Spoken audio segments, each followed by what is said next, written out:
Hello student, आप सभी का सुपर 50 क्लास के ऑफिशियल यूट्यूब चैनल में स्वागत है।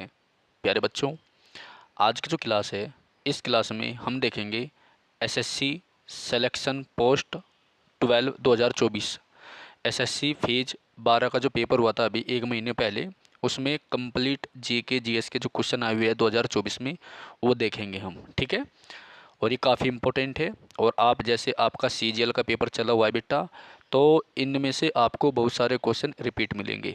एक बात याद रखना, एसएससी हमेशा जो है रिपीट क्वेश्चन पूछती है।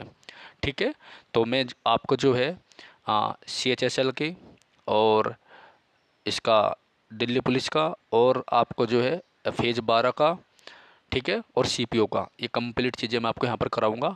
और सारे क्वेश्चन आपके बिल्कुल लेटेस्ट है, इससे पिछले महीने के हैं। अभी सितंबर आपका चला हुआ है, तो सितंबर से पहले अगस्त और जून जुलाई में जो पेपर हुआ था आपका फेज 12 का, उसके सारे क्वेश्चन हैं आपके। ठीक है, चलिए शुरू करता है जी क्लास को। बेटा, सिस्टमेटिक तरीके से हम चीज़ें कवर करेंगे। ठीक है, और जो भी छात्र चैनल पर नए हैं, प्लीज़ वो चैनल को सब्सक्राइब जरूर करें और ये क्लास अपने दोस्तों को शेयर जरूर करना। ठीक है, चलिए शुरू करते हैं आज की क्लास को। पहला क्वेश्चन हमारा, पहला सेक्शन हमारा इतिहास।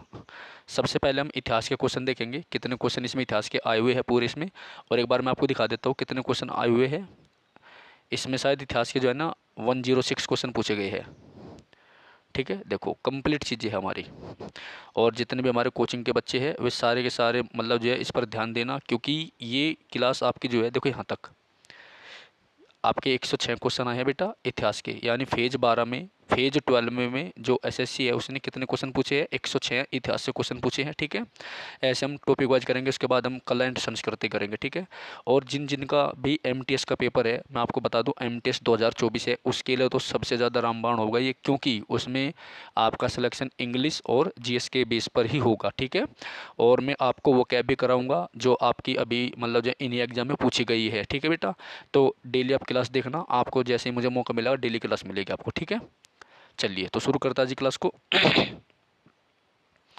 बेटा एक बार इस क्लास को लाइक जरूर कर देना और शेयर भी कर देना। ठीक है भाई, चलिए पहला क्वेश्चन हमारा, बदरुद्दीन तैयब जी, बदरुद्दीन तैयब जी को भारतीय राष्ट्रीय कांग्रेस के तीसरे सत्र का अध्यक्ष चुना गया था। ठीक है, बदरुद्दीन तैयब जी को भारतीय राष्ट्रीय कांग्रेस के तीसरे सत्र का अध्यक्ष चुना गया था। और आपको पता ही है भारतीय राष्ट्रीय कांग्रेस की स्थापना कब हुई थी बेटा, 1885 में हुई थी। उस समय भारत के वायसराय कौन थे, लॉर्ड डफरिन थे। ठीक है, तो पहला मुस्लिम अध्यक्ष आपका बदरुद्दीन तैयब जी था। ठीक है, और पहला अंग्रेज अध्यक्ष जॉर्ज यूले था, याद रखना ये काफ़ी इंपॉर्टेंट है। ठीक है, चलिए दूसरा क्वेश्चन है, अखिल भारतीय किसान सभा की स्थापना, अखिल भारतीय किसान सभा की स्थापना 1936 में भारतीय राष्ट्रीय कांग्रेस के लखनऊ अधिवेशन में अखिल भारतीय किसान कांग्रेस के रूप में की गई थी। देखो अखिल भारतीय किसान सभा की स्थापना 1936 में की गई थी। एक तो क्वेश्चन ये बनता है कि अखिल भारतीय किसान महासभा की स्थापना 1936 में की गई थी। ठीक है, और भारतीय राष्ट्रीय कांग्रेस आईएनसी के लखनऊ अधिवेशन में अखिल भारतीय किसान कांग्रेस के रूप में इसकी स्थापना की गई थी। ठीक है, याद रखना बहुत इंपॉर्टेंट है। लखनऊ आपका गोमती नदी पर है ना। अच्छा मैं एक काम करता हूँ, मैं थोड़ा सा जो है ना आपको स्पीड में पढ़ा दूँ, और जो इंपॉर्टेंट क्वेश्चन होंगे साथ के साथ में बताता रहूँ। ठीक है, ऐसे तो मुझे बहुत समय लग जाएगा एक एक चीज़ डिटेल में बताने पर। चलिए करते हैं अगले क्वेश्चन की ओर। तीसरा क्वेश्चन हमारा, अमरावती स्तूप आंध्र प्रदेश में है। जो अमरावती स्तूप है ये कहाँ पर है, आंध्र प्रदेश में है, याद रखना बहुत इंपॉर्टेंट है। ठीक है, और अमरावती आपका अमरावती नदी पर है, ये भी आप याद रखना बहुत इंपॉर्टेंट है। ठीक है, चलिए सिंधु घाटी सभ्यता में किस स्थान पर एक ईंट संरचना की पहचान, सिंधु घाटी सभ्यता में किस स्थान पर एक ईंट संरचना की पहचान डॉकयार्ड के रूप में की गई थी। कुल कुल मिलाकर बात यह है कि सिंधु घाटी सभ्यता में डॉकयार्ड यानी गोदीबाड़ा किसे कहा जाता है, तो वो आपका लोथल था। लोथल आपका जो है गुजरात में है। कहाँ पर है बेटा, गुजरात में। लोथल आपका गुजरात में है, गुजरात में है। और ये एक डॉकयार्ड है, एक बंदरगाह था जहाँ पर पानी के जहाज आकर रुकते थे और वहाँ से माल लेकर के चले जाते थे। ठीक है, याद रखना बहुत इंपॉर्टेंट है। देखो ये लिख रहा है ना यहाँ पर, जहाज़ों के ठहरने और कार्गो संचालन के लिए इस्तेमाल में किया जाता था आपका लोथल। तो अगर आपसे कोई पूछ ले लोथल किस नदी पर है, तो आपका आंसर क्या होगा बेटा, भोगवा नदी। लोथल आपका भोगवा नदी पर है, और कहाँ पर है, गुजरात में है। ठीक है, याद रखना लोथल आपका भोगवा नदी पर है और गुजरात में है। ठीक है, और ये क्या था, ये गोदीबाड़ा था। सबसे इंपॉर्टेंट क्वेश्चन आपका ये। ठीक है, चलिए हड़प्पा गोदी खाना यानी हड़प्पा डॉकयार्ड किस स्थान पर पाया गया? लोथल में पाया गया। ठीक है, सेम क्वेश्चन पूछा इसने। छठा क्वेश्चन हमारा, अशोक के अभिलेखों में अशोक के अभिलेख के चित्रण के लिए प्रसिद्ध बराबर की गुफा। बराबर की गुफा कहाँ पर है? बिहार के गया में है। बराबर की जो गुफा है ये कहाँ पर है बेटा? बिहार के गया में है। ठीक है, अशोक के अभिलेख के चित्रण के लिए प्रसिद्ध यानी जो बराबर की गुफा है, इस गुफा में अशोक के अभिलेखों के चित्रण मिले हुए हैं। क्या मिले हुए हैं? बराबर की गुफा जो कि बिहार के गया में है, ये अशोक के चित्रण से संबंधित है। ठीक है, ये इम्पोर्टेंट है। ओके, चलिए अगला क्वेश्चन की ओर बढ़ते हैं। एक बार सभी छात्र जो है चैनल को सब्सक्राइब कर दो भाई। सभी स्टूडेंट चैनल को सब्सक्राइब कर दीजिए, वीडियो को लाइक जरूर कर दीजिए। ठीक है, अगला क्वेश्चन की ओर बढ़ते हैं हम। सातवां क्वेश्चन, भाब्रू बेराट शिलालेख जिसमें मुख्य रूप से अशोक द्वारा बौद्ध धर्म अपनाए जाने का वर्णन मिलता है।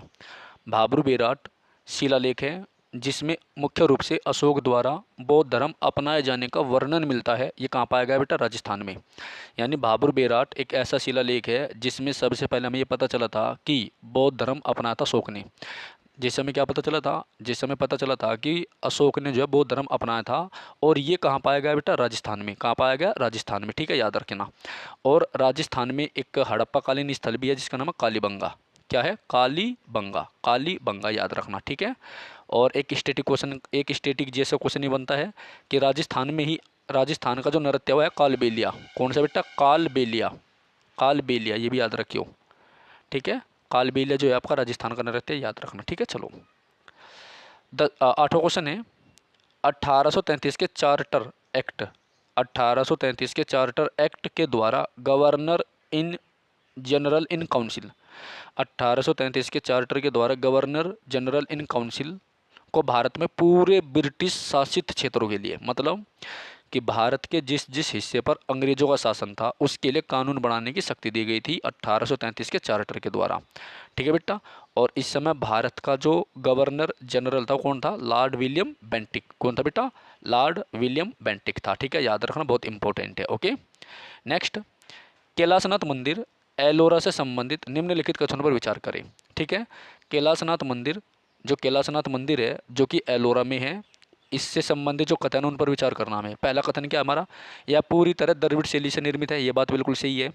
जो कैलाशनाथ मंदिर है एलोरा में, ये पूरी तरह से द्रविड़ शैली में निर्मित है। ये बात बिल्कुल राइट है। ठीक है, दूसरा, इसके प्रमुख देवता भगवान शिव है। जो कैलाशनाथ मंदिर है भाई, कैलाश है, कैलाश पे कौन रहता है? भगवान शिव रहते हैं।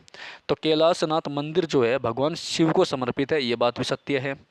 यह मंदिर एक पहाड़ी को काटकर बनाया गया, यह बात भी सत्य है। इसे एलोरा में चोल वंश के द्वारा बनाया गया, तो ये बात गलत है। ठीक है, तो पहला, दूसरा और तीसरा सत्य है बिल्कुल। ठीक है, क्या क्या सत्य है? जो कैलाशनाथ मंदिर है एलोरा में, ये पूरी तरह से द्रविड़ शैली से निर्मित है। इसके प्रमुख देवता भगवान शिव है और ये पूरी की पूरी पहाड़ी को काटकर बनाया गया है। ये बात इंपॉर्टेंट है। ठीक है, चलिए अगले क्वेश्चन की ओर बढ़ते हैं। 10वां, भारत में ब्रिटिश शासन के दौरान किसने 1907 में जर्मनी में भारत का झंडा फहराया था बेटा? वह थी भिकाची गामा। कौन थी? भिकाची गामा। तो भारत में ब्रिटिश शासन के दौरान किसने 1907 में जर्मनी में भारत का झंडा फहराया था बेटा? वह थी भिकाची कामा। कौन थी? भिकाची कामा। ठीक है, याद रखियो। और 1907 में ही आपकी जो है कांग्रेस दो दलों में बट गई थी, गर्म दल और नरम दल। तो कांग्रेस का जो विभाजन हुआ था वो कहाँ पर हुआ था? सूरत में। कांग्रेस का विभाजन कहाँ पर होता है बेटा? सूरत में। और सूरत कौन सी नदी पर है? ताप्ती नदी पर, याद रखना। ठीक है, चलो अगला क्वेश्चन हमारा 11वां, किस पल्लव राजा के शासनकाल में महाबलीपुरम के तट मंदिर का निर्माण किया गया था? वो कौन सा पल्लव राजा था जिसके शासनकाल में महाबलीपुरम के तट मंदिर का निर्माण किया गया था? तो वो राजा था आपका पल्लव राजा नरसिंह वर्मन सेकंड। ठीक है, तो महाबलीपुरम के तट मंदिर का निर्माण किसके शासनकाल में हुआ था बेटा? नरसिंह वर्मन द्वितीय के। किसके शासनकाल में हुआ था? नरसिंह वर्मन द्वितीय के। नरसिंह वर्मन द्वितीय की। ठीक है, किसके शासनकाल में हुआ था? नरसिंह वर्मन द्वितीय के। ठीक है, याद रखियो। गांधी जी ने करो या मरो का नारा किस आंदोलन में दिया था बेटा? भारत छोड़ो आंदोलन में दिया था। कब दिया था? भारत छोड़ो आंदोलन में दिया था 1942 में। ठीक है, भारत छोड़ो आंदोलन कब शुरू हुआ था? 1942 में हुआ था। इसमें महात्मा गांधी ने करो या मरो, डू और डाई का नारा दिया था, याद रखियो। ठीक है, उसके बाद 13वां क्वेश्चन हमारा, गुंटापल्ले चैत्यबोध गुफा, गुंटापल्ले चैत्यबोध गुफा, गुंटापल्ले चैत्यबोध गुफा किस राज्य में है? तो बेटा ये आंध्र प्रदेश में है। तो गुंटापल्ले चैत्यबोध गुफा जो है ये आंध्र प्रदेश में है। ठीक है, याद रखियो। गुप्त सम्राट चंद्रगुप्त प्रथम कौन सी उपाधि धारण करने वाला पहला शासक था? तो चंद्रगुप्त प्रथम ने महाराजा धीराज की उपाधि धारण करी थी। कौन सी करी थी बेटा? महाराजा धीराज की उपाधि धारण की थी, याद रखना। कौन सी उपाधि धारण की थी? महाराजा धीराज की उपाधि धारण की थी। ठीक है, याद रखना। तो गुप्त सम्राट चंद्रगुप्त प्रथम ने महाराजा धीराज की उपाधि धारण की थी, याद रखना। ठीक है। प्रयाग प्रशस्ति के लेखक प्रयाग प्रशस्ति के लेखक हरिसेन, बहुत इंपॉर्टेंट है। किस गुप्त सम्राट के दरबारी कवि थे? तो ये समुद्रगुप्त के थे। किसके थे बेटा? समुद्रगुप्त के। प्रयाग प्रशस्ति के लेखक हरिसेन किस गुप्त सम्राट के दरबारी कवि थे? तो ये समुद्रगुप्त के दरबारी कवि थे। इंपॉर्टेंट है, याद रखना। आपसे ऐसे पूछ सकता है कि प्रयाग प्रशस्ति लेख की रचना किसने की? तो हरिसेन ने की। हरिसेन कौन था? ये समुद्रगुप्त का दरबारी कवि था। ठीक है। 1820 के दशक में कलकत्ता के हिंदू कॉलेज के एक शिक्षा हेनरी लुई विवियन डुरेजियो ने चरमपंथी विचारों को बढ़ावा दिया। क्या किया इसने? चरमपंथी विचारों को बढ़ावा दिया और अपने विद्यार्थियों को सभी सत्ताओं पर सवाल उठाने के लिए प्रोत्साहित किया।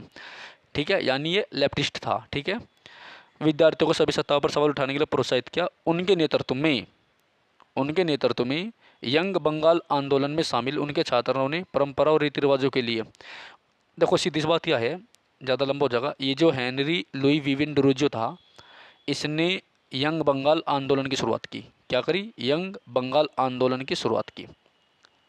यंग बंगाल आंदोलन की शुरुआत की, बस ये याद रखियो। ठीक है, अगर आपसे पूछ ले कि यंग बंगाल आंदोलन किसने शुरू किया, तो आपका आंसर होगा लुई विवियन डुरेजियो, हेनरी लुई विवियन डुरेजियो। ठीक है, याद रखना। देखो ये रहा। ठीक है भाई, यंग बंगाल आंदोलन। चलो आगे बढ़ते हैं। बुद्ध काल में कितने महाजनपद थे? 16 महाजनपद थे। ठीक है, ये क्वेश्चन भी इसमें पूछा गया है फेज 12 में। तो बुद्ध के काल में कितने महाजनपद थे? 16 महाजनपद थे। ठीक है बेटा। 18वां क्वेश्चन आपका, इब्न बतूता जो दिल्ली सल्तनत के दौरान भारत आया था, मूल रूप से किस देश का था? तो बेटा ये मोरक्को का था। कहाँ का था? मोरक्को का। बुद्ध काल में कितने महाजनपद थे? 16 थे। इब्न बतूता जो दिल्ली सल्तनत में यानी मोहम्मद बिन तुगलक के शासन काल में दिल्ली आया था, ठीक है, वो कहाँ का निवासी था? मोरक्को का। और मोरक्को की राजधानी क्या? रबात। मोरक्को की राजधानी क्या बेटा? रबात है। Rabat Rabat Rabat. ठीक है, याद रखियो क्या है? रबात। नेक्स्ट है 19वां, उस मुगल बादशाह की पहचान करे जिसे उसके बेटों के बीच हुए उत्तराधिकार के युद्ध के बाद आगरा में जीवन भर के लिए कैद कर दिया गया था। बेटा शाहजहाँ था। ठीक है, तो शाहजहाँ को उसके बेटों ने जो है उत्तराधिकार के युद्ध में क्या कर दिया गया था? इसको जो है उम्र भर के लिए कैद कर दिया गया था। ठीक है। नेक्स्ट 20वां, 1883 में किसने भारतीयों को न्यायालयों में यूरोपीय लोगों पर मुकदमा चलाने की अनुमति दी थी? बेटा वो था आपका इल्बर्ट बिल। कौन था? Ilbert bill. तो 1883 में इल्बर्ट बिल आया था, जिसने भारतीय जजों को यूरोपीय यानी अंग्रेजों पर केस चलाने की अनुमति दे दी थी। उसके बाद में जो अंग्रेज थे उन्होंने धरना प्रदर्शन शुरू कर दिए और इस बिल को वापस ले लिया गया था। ठीक है, तो ये जो क्वेश्चन है ये अपने आप में बहुत इंपॉर्टेंट है। तो इल्बर्ट बिल का उद्देश्य क्या था? इल्बर्ट बिल ने भारतीय जजों को अंग्रेजों पर केस चलाने की अनुमति दे दी थी। ठीक है, याद रखियो। 1908 में खुदीराम बोस के साथ प्रफुल्ल चाकी था। 1908 में खुदीराम बोस के साथ में प्रफुल्ल चाकी था, जिसने मुजफ्फरपुर के तत्कालीन जज किंग्सफोर्ड की गाड़ी पर बम फेंक दिया था। 1908 में यह घटना घटित हुई थी जिसमें खुदीराम बोस के साथ में प्रफुल्ल चाकी था। इसने, जब मुजफ्फरपुर है बिहार में, मुजफ्फरपुर जो है बिहार में है, तो मुजफ्फरपुर के जो जज थे किंग्सफोर्ड, उसकी गाड़ी बम फेंक दिया था। ठीक है। अगला क्वेश्चन है 22वां, दिसंबर 1929 में भारतीय राष्ट्रीय कांग्रेस के अध्यक्ष जवाहरलाल नेहरू ने औपचारिक रूप से ब्रिटिश सरकार से पूर्ण स्वतंत्रता की मांग की। किसकी मांग की बेटा? पूर्ण स्वतंत्रता की मांग की। ठीक है, याद रखियो। तो दिसंबर 1929 में भारतीय राष्ट्रीय कांग्रेस के अध्यक्ष जवाहरलाल नेहरू ने औपचारिक रूप से ब्रिटिश सरकार से पूर्ण स्वतंत्रता की मांग की। ठीक है, याद रखियो। ये कौन सा अधिवेशन था? ये कांग्रेस का एक अधिवेशन था जो लाहौर में हुआ था। ठीक है बेटा, ये कहाँ हुआ था? लाहौर में हुआ था। याद रखियो, कौन सी नदी के तट पर है लाहौर? रावी नदी के तट पर। लाहौर आपका जो है रावी नदी के तट पर है, याद रखियो, बहुत इंपॉर्टेंट है। इसमें पूर्ण स्वतंत्रता की मांग करी गई थी। 23वां है, हड़प्पा के अन्नागार में अनाज की मड़ाई के लिए, हड़प्पा के अन्नागार में अनाज की मड़ाई के लिए वृत्ताकार ईंट के चबूतरों की पंक्तियाँ थी। ठीक है। जो हड़प्पा था इसमें अन्नागार था, अन्नागार मतलब अनाज के गोडाउन थे, और अनाज के गोडाउन को लगाने के लिए इसमें वृत्ताकार ईंटों के चबूतरे बनाए जाते थे। वृत्ताकार तो समझ रहोगे आप, सर्कुलर, ठीक है। जैसे हमारे मतलब जो गांव में क्या बनाते हैं, जो हमारा बुश हो है, बुश को उसमें रखने के लिए वो बनाते हैं ना, क्या बोलते हैं उसको, दिमाग में सुतर गया एकदम, चलो बताएंगे, ठीक है। 24वां क्वेश्चन को देखते हैं भाई। भारत में ब्रिटिश शासन के संदर्भ में किस गवर्नर जनरल ने कंपनी के कर्मचारियों के लिए प्रचुर वेतन का प्रावधान किया, ठीक है। वो कौन सा ब्रिटिश गवर्नर जनरल था जिसने ईस्ट इंडिया कंपनी के जितने भी कर्मचारी थे उनकी सैलरी बढ़ा दी थी और एक अच्छी सैलरी का पैकेज उनको दिया था, तो वो था लॉर्ड कॉर्नवालिस। कौन था? लॉर्ड कॉर्नवालिस, ठीक है, याद रखना। कौन था बेटा? लॉर्ड कॉर्नवालिस था, ठीक है। भारत में ब्रिटिश शासन के संदर्भ में कौन से गवर्नर गवर्नर पद कि बंगाल के गवर्नर जनरल में पदोन्नति होने के बाद पहला गवर्नर जनरल बना था, वो था वारेन हेस्टिंग, ठीक है। वारेन हेस्टिंग आपका जो है बंगाल का पहला गवर्नर जनरल था। ये जो वारेन हेस्टिंग है ना, ये बंगाल का पहला गवर्नर जनरल था, ठीक है। जो 1773 का रेगुलेटिंग एक्ट होता है, ये इसको क्या कर देता है? प्रमोशन कर देता है। पहले वारेन हेस्टिंग जो है 1772 में क्या बना था? बंगाल का केवल गवर्नर बना था। वारेन हेस्टिंग 1772 में केवल बंगाल का गवर्नर बना था और इसने कलेक्टर का पद दिया था 1772 में। उसके बाद में 1773 में आपका रेगुलेटिंग एक्ट आता है और रेगुलेटिंग एक्ट के द्वारा बंगाल के गवर्नर को बंगाल का गवर्नर जनरल बना दिया गया था, ठीक है। और इस पद पर पहुंचने वाला ऐसा पहला व्यक्ति कौन था? आपका वारेन हेस्टिंग था, याद रखना, बहुत इंपॉर्टेंट है। और इस वारेन हेस्टिंग पर ही सबसे पहले क्या चला था? महाअभियोग भी चला था। क्या चला था बेटा? महाअभियोग भी चला था, ये भी याद रखियो, महाअभियोग, ठीक है। दिल्ली सल्तनत के संदर्भ में चालीसा क्या था? तो आपको पता है दिल्ली सल्तनत के संदर्भ में चालीसा जो है एक तुर्की सरदारों का समूह था। 40 तुर्की सरदार थे, गुलाम थे, और इसे तुर्कान चहलगानी कहा जाता है, जिसकी स्थापना इल्तुतमिश ने की थी। यानी हम ये कह सकते हैं जो चालीसा था ये 40 तुर्की गुलामों का ऐसा समूह था जो इल्तुतमिश को अपना स्वामी मानते थे, ठीक है। और इल्तुतमिश के बाद इनका जो प्रमुख था 40 तुर्की सरदारों का, वो बाउद्दीन था, यानी बलबन था, ठीक है। तो उसने इल्तुतमिश के वंश को ख़त्म करा दिया था, रजिया सुल्तान को गद्दी से बेदखल कर दिया था, खुद शासक बन गया था। ये एक लंबी कहानी है, तो बहुत इंपॉर्टेंट है, याद रखना, ठीक है। अगर आपसे पूछा जाए कि 40 का समूह क्या था, तो 40 का समूह जो है 40 तुर्की गुलामों का एक समूह था जिसका प्रमुख बलबन था, और ये इल्तुतमिश को अपना स्वामी मानते थे। इन्होंने रजिया सुल्तान को गद्दी से हटा दिया, उसके बाद बलबन जो है शासक बन गया था, याद रखना, ठीक है।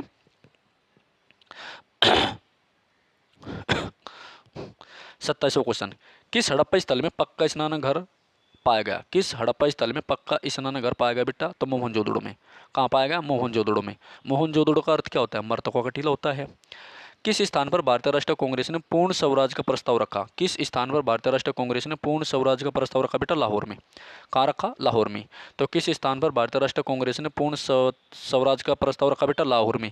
तो भारतीय राष्ट्रीय कांग्रेस का अधिवेशन था, ये मैंने आपको बताया था, ये भारतीय राष्ट्रीय कांग्रेस का एक अधिवेशन था, ठीक है। किस स्थान पर भारतीय राष्ट्रीय कांग्रेस ने पूर्ण स्वराज का प्रस्ताव रखा बेटा? लाहौर में, ठीक है, याद रखियो, ओके। 29वां क्वेश्चन है, डॉक्टर सर्वपल्ली राधाकृष्णन ने किस वर्ष भारत के पहले उपराष्ट्रपति के रूप में शपथ ग्रहण की बेटा? 1952 में। डॉक्टर सर्वपल्ली राधाकृष्णन ने 1952 में भारत के पहले उपराष्ट्रपति के रूप में शपथ ग्रहण की थी, याद रखियो, बहुत इंपॉर्टेंट है, ठीक है। उसके बाद है, किस वर्ष में तमिलनाडु क्षेत्र में आत्मसम्मान चला गया था? किस वर्ष में तमिलनाडु के क्षेत्र में आत्मसम्मान शुरू किया गया था बेटा? ये है 1925। कब किया गया था? 1925 में। तो तमिलनाडु के क्षेत्र में 1925 में आत्मसम्मान की शुरुआत की गई थी, ठीक है, याद रखियो। कालिदास चंद्रगुप्त सेकंड के दरबार में एक प्रसिद्ध कवि थे। कालिदास कौन था? कालिदास चंद्रगुप्त सेकंड के दरबार में एक प्रसिद्ध कवि था, ठीक है, याद रखियो। कौन था बेटा? कालिदास चंद्रगुप्त सेकंड के दरबार में एक प्रसिद्ध कवि थे, याद रखना। कहानियों का संग्रह कथा सरित सागर किस भाषा में लिखा गया है? संस्कृत भाषा में लिखा गया है। किस में लिखा गया है? संस्कृत भाषा में लिखा गया है। 33वां क्वेश्चन है, कर्नाटक के ऐहोल में स्थित लाड खान मंदिर, ये लाड खान मंदिर है, मंदिर वास्तुकला की किस शैली का उदाहरण है? वेसर शैली का। कौन सी शैली का उदाहरण है बेटे? वेसर शैली का उदाहरण है, याद रखो। तो कर्नाटक के ऐहोल में स्थित लाड खान मंदिर जो है मंदिर वास्तुकला की वेसर शैली का उदाहरण है, याद रखियो, ठीक है। अगले पेज की ओर बढ़ते हैं हम बेटा। एक बार सभी छात्र क्लास को लाइक कर दीजिए, चैनल को सब्सक्राइब कर दीजिए। देखो आपके लिए सबसे अपडेटेड, पूरे यूट्यूब पे सबसे अपडेटेड आपको कंटेंट मिलेगा यहाँ पर, ठीक है। अभी आपका 1 महीने पहले ये पेपर हुए हैं, अभी जो CPO का रिजल्ट आया, CHSL का आया है, उसके भी क्वेश्चन मैं आपको कराऊंगा, ठीक है, सब आपको यहाँ पर मिलेंगे। और आपकी ये क्वेश्चन कहाँ पर काम आएंगे? SSC GD में आएंगे, ठीक है, MTS में आओगे और दिल्ली पुलिस की जो भर्ती आने वाली है उसमें आओगे। ठीक है, याद रखियो, काफ़ी इंपॉर्टेंट है और GS इनसे बाहर नहीं आएगी बिल्कुल भी। ओके, तो चोरी चोरा कांड के बाद महात्मा गांधी ने असहयोग आंदोलन बंद कर दिया था। ठीक है, तो असहयोग आंदोलन कब चला था बेटा? 1920 में, 22 तक चला था। ठीक है, तो चोरी चोरा कहाँ पर है? ये गोरखपुर में है। कहाँ पर है बेटा? गोरखपुर में। और गोरखपुर कौन सी नदी पर है? राप्ती नदी पर। गोरखपुर जो आपका राप्ती नदी पर है, ताप्ती पनी राप्ती पर। ठीक है, याद रखियो। तो गोरखपुर आपका राप्ती नदी पर है, याद रखना। 12 मार्च 1930 को गांधी जी ने 72 अनुयायियों के साथ में कहाँ से दांडी तट तक मार्च शुरू किया था? साबरमती आश्रम से। तो महात्मा गांधी ने अपने 72 फॉलोवर के साथ में साबरमती आश्रम अहमदाबाद से, क्योंकि अहमदाबाद आपका साबरमती नदी पर है, तो साबरमती आश्रम अहमदाबाद से दांडी तट तक 12 मार्च 1930 को ये यात्रा अपनी शुरू करी थी और नमक कानून तोड़ा था। ठीक है, याद रखियो, बहुत इंपॉर्टेंट है चीज़ें। अगर आपसे पूछ ले दांडी यात्रा कब शुरू हुई थी, तो आप बताएंगे 12 मार्च 1930 को हुई थी। ठीक है, 1857 के विद्रोह के बाद ब्रिटिश भारत के खालिस्तान पुनर्गठन पर सिफारिश देने के लिए पील आयोग की स्थापना की गई थी। तो पील आयोग की स्थापना क्यों की गई थी? जो ब्रिटिश भारतीय सैन्य अधिकारी थे उनका पुनर्गठन करने के लिए पीला आयोग बनाया गया था। ठीक है, 1857 का जो विद्रोह हुआ था उसमें अंग्रेज़ों को बड़ी मतलब जो हानि हुई थी, तो अंग्रेजी सरकार ने जो है भारतीय सैनिकों को परखने के लिए दोबारा सेना का पुनर्गठन करने के लिए पील आयोग बनाया था। तो पील आयोग मतलब सैन्य पुनर्गठन से संबंधित था, याद रखिए, बहुत इंपॉर्टेंट है। 37वां क्वेश्चन है बेटा, 12वीं शताब्दी में कल्हण द्वारा लिखी गई राजतरंगिणी, ये भी इंपॉर्टेंट है। जो राजतरंगिणी किताब है ये कल्हण ने लिखी थी, और ये कल्हण ने राजतरंगिणी लिखी थी और ये संस्कृत भाषा में लिखी गई है, बहुत इंपॉर्टेंट है। ठीक है, याद रखना। भारत में गणतंत्र दिवस किसकी याद में मनाया जाता है? जिस तारीख में भारत का संविधान लागू हुआ था उसकी याद में हम जो है गणतंत्र दिवस मतलब रिपब्लिक डे मनाते हैं। ठीक है, बनारस में संस्कृत कॉलेज की स्थापना जोनाथन डंकन ने की थी। किसने की थी बेटा? जोनाथन डंकन ने की थी। तो बनारस में संस्कृत कॉलेज की स्थापना जोनाथन डंकन ने की थी, याद रखना, बहुत इंपॉर्टेंट है। बनारस आपका गंगा नदी पर है, याद रखना। ठीक है, चौसा और कन्नौज की लड़ाई, देखो चौसा की लड़ाई और कन्नौज की लड़ाई। चौसा की लड़ाई कब हुई थी? 1539 में। चौसा का जो युद्ध है 1539 में, कन्नौज का या बिलग्राम का युद्ध 1540 में हुआ था। दोनों ही युद्ध आपके शेरशाह सूरी और हुमायूं के बीच में हुए थे। चौसा का युद्ध भी 1539 में शेरशाह और हुमायूं के बीच में हुआ था, और कन्नौज का युद्ध भी 1540 में शेरशाह और हुमायूं के बीच में हुआ था। दोनों ही युद्ध में जो है शेरशाह सूरी ने हुमायूं को पराजित कर दिया था, और हुमायूं भारत छोड़ के कहाँ भाग गया था? ईरान में। कहाँ भाग गया था बेटा? ईरान में। ठीक है, याद रखियो। उसके बाद 1555 में भारत वापस आता है। ठीक है, स्तूप किस धर्म का प्रतीक है बेटा? बौद्ध धर्म का। स्तूप किस धर्म का प्रतीक है? बौद्ध धर्म का। ठीक है, याद रखना। थानेश्वर जहाँ वर्धन राजवंश ने शासन किया था वर्तमान में हरियाणा में है। थानेश्वर जो है जहाँ पर वर्धन वंश यानी हर्षवर्धन ने, राज्यवर्धन ने, ठीक है, शासन किया था, ये आपका हरियाणा में है, याद रखना। ठीक है, हर्षवर्धन काफ़ी इंपॉर्टेंट है। हर्षवर्धन जो है 606 में शासक बना था। 622 में नर्मदा नदी के तट पर चालुक्य वंश के शासक पुलकेशिन द्वितीय ने उसे पराजित कर दिया था। ये काफ़ी इंपॉर्टेंट क्वेश्चन है। इसने रत्नावली, प्रियदर्शिका और नागानंद किताबें लिखी। रत्नावली, प्रियदर्शिका और नागानंद की इसने रचना की थी। ठीक है, याद रखना, बहुत इंपॉर्टेंट है। ओके, अगले क्वेश्चन की ओर बढ़ते बेटा।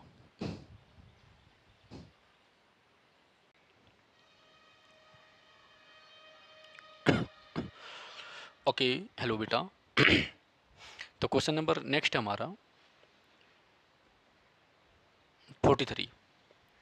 अखिल भारतीय मुस्लिम लीग, अखिल भारतीय मुस्लिम लीग, जिसे मुस्लिम लीग के नाम से भी जाना जाता है, उसकी स्थापना 1906 में हुई थी। ठीक है, तो अखिल भारतीय मुस्लिम लीग की स्थापना 1906 में हुई थी। कब हुई थी बेटा? 1906 में हुई थी। ठीक है, क्वेश्चन नंबर नेक्स्ट है हमारा 44। खानवा की लड़ाई बाबर की सेना और राणा सांगा के बीच में हुई थी। खानवा का युद्ध कब हुआ था? खानवा का युद्ध जो है 1527 में हुआ था, जो राणा सांगा और बाबर के बीच में हुआ था। ये जो युद्ध था ना, इसमें बाबर ने जिहाद का नारा दिया था। किसका नारा दिया था बेटा? जिहाद का, याद रखना, जिहाद का नारा दिया था। ठीक है, चलिए अगला क्वेश्चन है 45वां। पलासी का युद्ध, पलासी का युद्ध 1757 में रॉबर्ट क्लाइव के नेतृत्व वाली ईस्ट इंडिया कंपनी की सेना और बंगाल के नवाब सिराजुद्दौला के बीच में लड़ा गया था। किसके बीच में लड़ा गया था बेटा? सिराजुद्दौला के बीच में लड़ा गया था। तो प्लासी का युद्ध जो है 23 जून 1757 को हुआ था, जो ईस्ट इंडिया कंपनी की सेना और बंगाल के नवाब सिराजुद्दौला के बीच में लड़ा गया था। ठीक है। 46वां क्वेश्चन है, किस गुप्त सम्राट के शासनकाल में चीनी बौद्ध तीर्थयात्री फारियान भारत आया था? चंद्रगुप्त द्वितीय के शासनकाल में आया था। किस गुप्त सम्राट के शासनकाल में चीनी बौद्ध तीर्थयात्री फारियान भारत आया था बेटा? चंद्रगुप्त द्वितीय के शासनकाल में आया था। ठीक है, याद रखना। इसके बाद भारतीय संविधान 26 नवंबर को अपनाया गया था। भारतीय संविधान 26 नवंबर 1949 को अपनाया गया था। ये इंपॉर्टेंट क्वेश्चन है, इससे पहले सेट में भी ये जा चुका है। ठीक है, तो भारतीय जो संविधान है 26 नवंबर 1949 को अपनाया गया था। ये आप याद रखना, काफ़ी इंपॉर्टेंट है। ठीक है, भारतीय संविधान को 26 नवंबर 1949 को स्वीकृत किया गया था। ठीक है बेटा।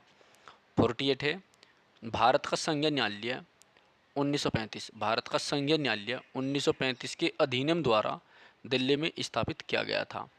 तो भारत का संघीय न्यायालय जो है 1935 का जो अधिनियम था, ठीक है, जिसे 1934 में पारित किया गया था, ये दिल्ली में स्थापित किया गया था। आप याद रखना, इम्पोर्टेंट है। ठीक है, पहली ट्रेन बम्बई से थाने के बीच में चली थी।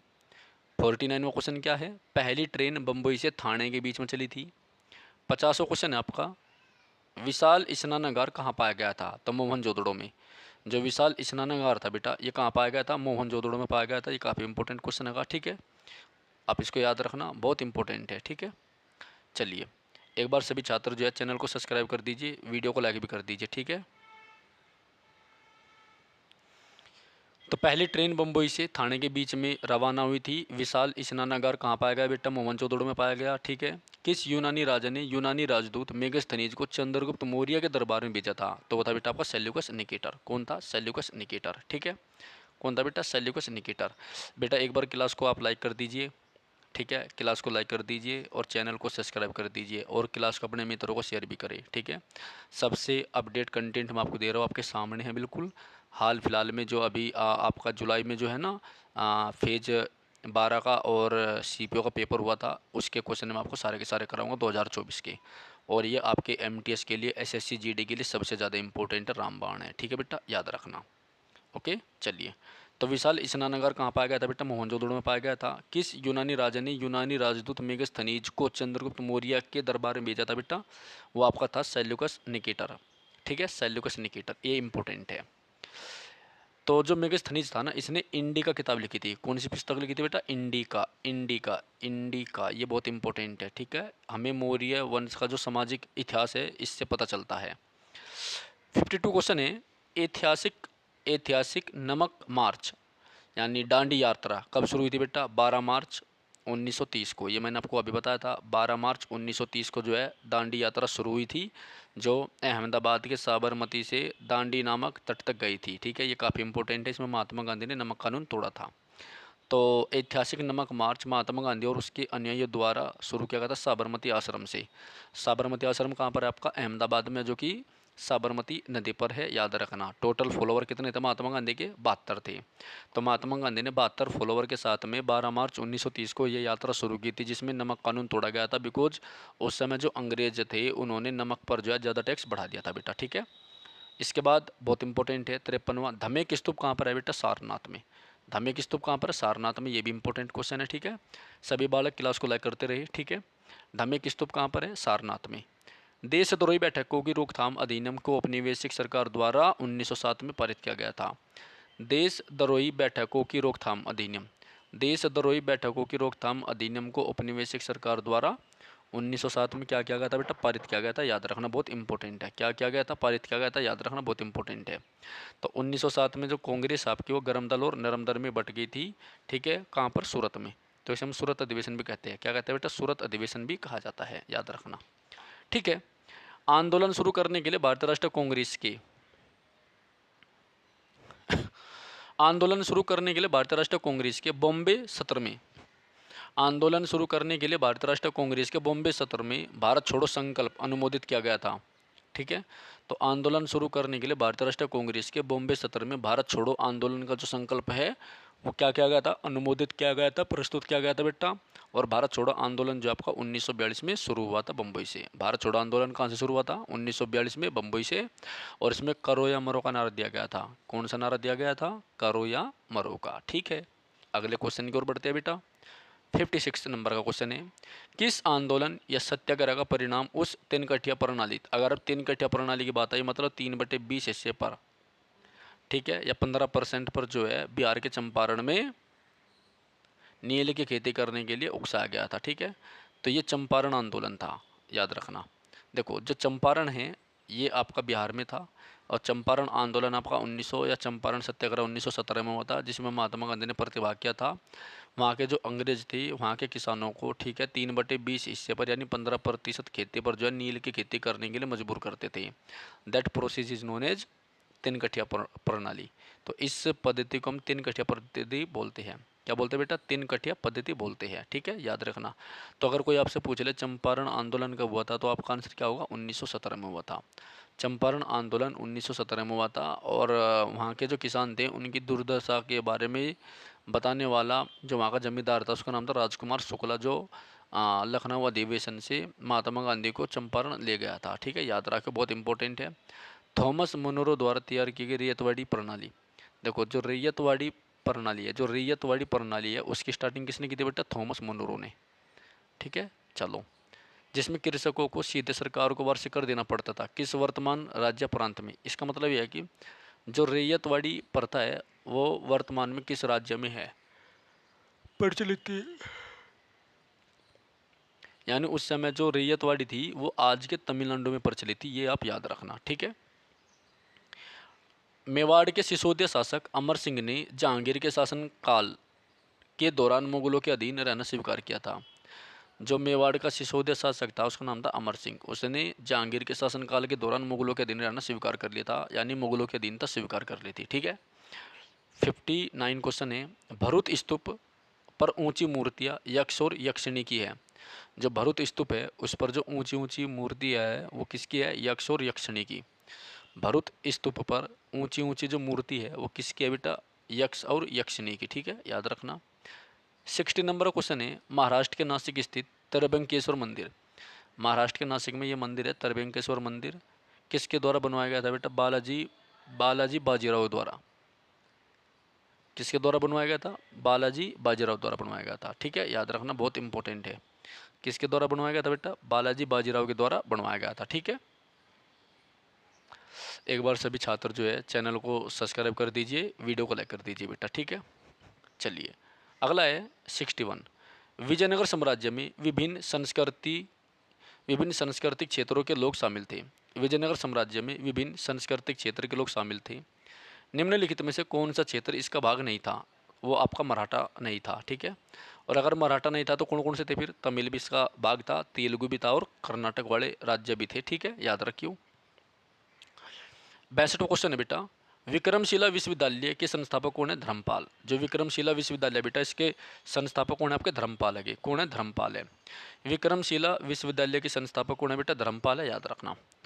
विक्रमशिला विश्वविद्यालय के संस्थापक कौन है, धर्मपाल है। भारत में ब्रिटिश शासन के दौरान किस वर्ष पारित एक अधिनियम के माध्यम से गवर्नर जनरल का पद हटा दिया गया था और वायसराय का एक पद लाया गया था, तो 1858 का जो अधिनियम है, यानी जो गवर्नर जनरल का पद है इसे वायसराय के पद में बदल दिया गया था 1858 में। ये काफ़ी इंपॉर्टेंट है। और आपको मैं बता दूं, पहला वायसराय आपका लॉर्ड कैनिंग बना था। पहला वायसराय कौन बना था, लॉर्ड कैनिंग बना था, याद रखिए, बहुत इंपॉर्टेंट क्वेश्चन है ये आपका। ठीक है, उसके बाद 64 क्वेश्चन है, चार्ल्स कार्नवालिस या लॉर्ड कार्नवालिस के गवर्नर जनरल रहते हुए स्थायी बंदोबस्त 1793 में पेश किया गया था। तो स्थायी बंदोबस्त जो है लॉर्ड कार्नवालिस ने पेश किया था 1793 में। स्थायी बंदोबस्त लॉर्ड कार्नवालिस ने पेश किया था 1793 में।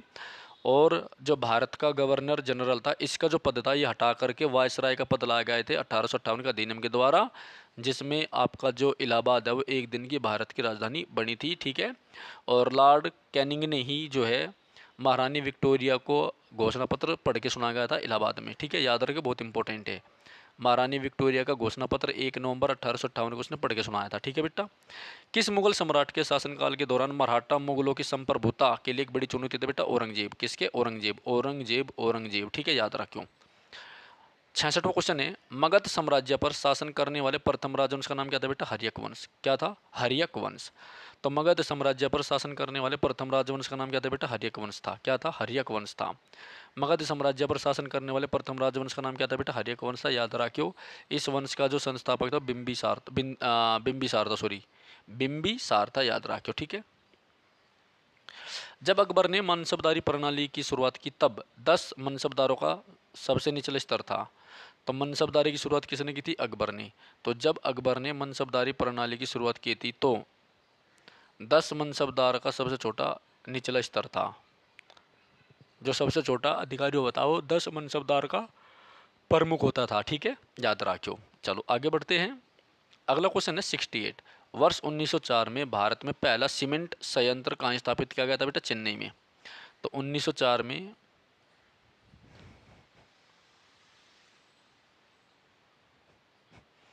1904 में भारत में पहला सीमेंट संयंत्र कहाँ स्थापित किया गया बेटा? चेन्नई में। ठीक है, याद रखो, इंपॉर्टेंट है। किस अधिनियम ने चीन के साथ ईस्ट इंडिया कंपनी के व्यापार के एक अधिकार को समाप्त कर दिया बेटा? 1833 के चार्टर एक्ट द्वारा। 1833 के चार्टर एक्ट द्वारा। ठीक है। किस अधिनियम ने भारत के गवर्नर जनरल को वायसराय की उपाधि प्रदान की थी बेटा? भारत सरकार अधिनियम 1858। भारत सरकार अधिनियम 1858। भारत सरकार अधिनियम 1858। भारत सरकार अधिनियम 1858। भारत सरकार अधिनियम 1858। ठीक है। कौन सा शहर पल्लवों की राजधानी थी बेटा? कांचीपुरम। कौन सा शहर पल्लवों की राजधानी था? कांचीपुरम। कौन सा शहर पल्लवों की राजधानी था? कांचीपुरम। कौन सा शहर पल्लवों की राजधानी था? कांचीपुरम। ठीक है, याद रखियो। कौन सा शहर पल्लवों की राजधानी था? कांचीपुरम। याद रखना। ठीक है। देखो ये क्वेश्चन अभी ऊपर गया 70वां। ठीक है ना। भारत के गवर्नर जनरल को वायसराय की उपाधि कब प्रदान की गई थी? 1858 के अधिनियम द्वारा। मतलब कुल मिलाकर बात यह है कि जो एसएससी है ना वो रिपीटेड क्वेश्चन पूछते हैं पीवाईक्यू। ठीक है। इसलिए एसएससी ने जो एनालिसिस होता है एग्जैक्ट क्वेश्चन का उस पर प्रतिबंध लगा दिया। ठीक है ना। अभी सीजीएल के पेपर चले हुए हैं तो बेटा आप जो है चैनल को सब्सक्राइब कर दीजिए। जो मैं आपको क्वेश्चन करा रहा हूँ 2024 के लेटेस्ट अपडेट क्वेश्चन है फेज 12 के। अभी फेज 12 का पेपर हुआ था, उसके बाद सीपीओ का पेपर हुआ था। ठीक है। उससे पहले सीएचएसएल का पेपर हुआ था। ठीक है ना। तो सारे क्वेश्चन मैं आपको यहाँ पर सिस्टमेटिक तरीके से कराऊंगा डेली। ओके, चलिए। कौन सा शहर पल्लवों की राजधानी था बेटा? कांचीपुरम। दिल्ली सल्तनत के किस राजवंश ने आगरा शहर की स्थापना की थी बेटा? लोधी वंश ने। किसने की थी? लोधी वंश ने। किसने की थी बेटा? लोधी वंश ने। किस भारतीय यूनानी सम्राट का उल्लेख बौद्ध ग्रंथ मिलिंद पन्नों में है? तो मीनांडर प्रथम का। किसमें का मिलता है बेटा? मीनांडर प्रथम का। किसका मिलता है? मीनांडर प्रथम का। ठीक है बेटा, आप चैनल को सब्सक्राइब कर दीजिए। ठीक है। और क्लास को लाइक कर दीजिए, बस थोड़ी छोटी सी ही सहायता कर दीजिए। ठीक है ना। तो मीनांडर प्रथम का उल्लेख मिलता है। कौन सा भारतीय संस्कृति का प्राचीनतम साहित्य का अभिलेख है बेटा? ऋग्वेद। कौन है? ऋग्वेद, ऋग्वेद, ऋग्वेद।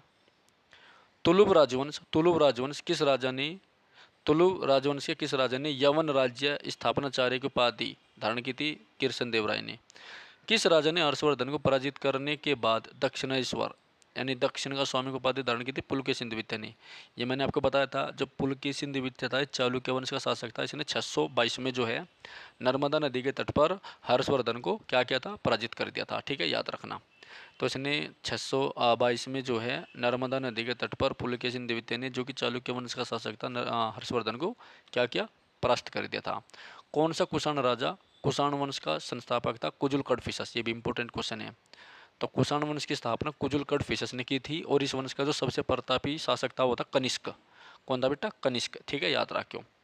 78वां क्वेश्चन है, कौन मौर्य शासक पहला ऐसा शासक था जिसने शिलालेखों के माध्यम से धम्म का विचार अभ्यास से संबंधित अपने संदेशों को अपनी प्रजा तक पहुंचाया बेटा? वो था आपका अशोक।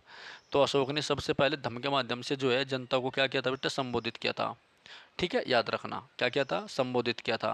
किस आंदोलन को प्रथम सत्याग्रह के नाम से जाना जाता है जिसका नेतृत्व महात्मा गांधी ने किया था? चंपारण आंदोलन। यह अभी ऊपर गया। तो चंपारण आंदोलन 1917 में हुआ था, ये मैंने आपको बताया है। ठीक है। चंपारण कहाँ पर है? चंपारण आपका बिहार में है। यहाँ पर 3/20 हिस्सा यानी 15% जो कृषि थी उस पर अंग्रेज जो है इंडिगो यानी नीले की खेती करवाने के लिए क्या करते थे?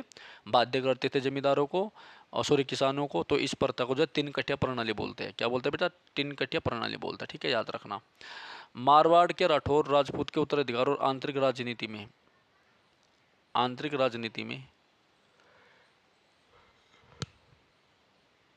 किस मुगल शासक के हस्तक्षेप के कारण उनमें विद्रोह हुआ? औरंगजेब। किस किले का निर्माण राजा राय सिंह ने 1588 में करवाया था? जूनागढ़ किले का। किस किले का निर्माण राजा राय सिंह ने 1588 में करवाया था बेटा? जूनागढ़ का। किसका निर्माण करवाया था बेटा? जूनागढ़ का। जूनागढ़ का, ठीक है। किसका निर्माण करवाया था? जूनागढ़ का। तो किस किले का निर्माण राजा राय सिंह ने 1588 में करवाया था बेटा? जूनागढ़ का। किसका करवाया था? जूनागढ़ का, ठीक है। याद रखो, इंपॉर्टेंट है। 82 नंबर का क्वेश्चन है, निम्नलिखित में से कौन सा विकल्प महात्मा गांधी द्वारा आरंभ किए गए असहयोग आंदोलन से संबंधित नहीं है, यानी गलत कौन सा बताना आपको, ठीक है। तो लाहौर में पूर्ण स्वराज्य का प्रस्ताव पर हस्ताक्षर, ठीक है। आपको पता है लाहौर में जो पूर्ण स्वराज्य रखा गया था, ये 1929 का जो कांग्रेस का अधिवेशन था ना, इसमें पंडित जवाहरलाल नेहरू ने रखा था, ठीक है। यानी पूर्ण स्वराज का जो पक्ष था, ये 1929 के लाहौर अधिवेशन में पंडित जवाहरलाल नेहरू ने रखा था, ठीक है। याद रखियो, ओके। चलिए 83 नंबर का क्वेश्चन देखो क्या है, कुषाण वंश के संबंध में कौन सा कथन गलत है? प्रथम बौद्ध संगति का आयोजन कनिष्क ने किया था, ये गलत है, ठीक है।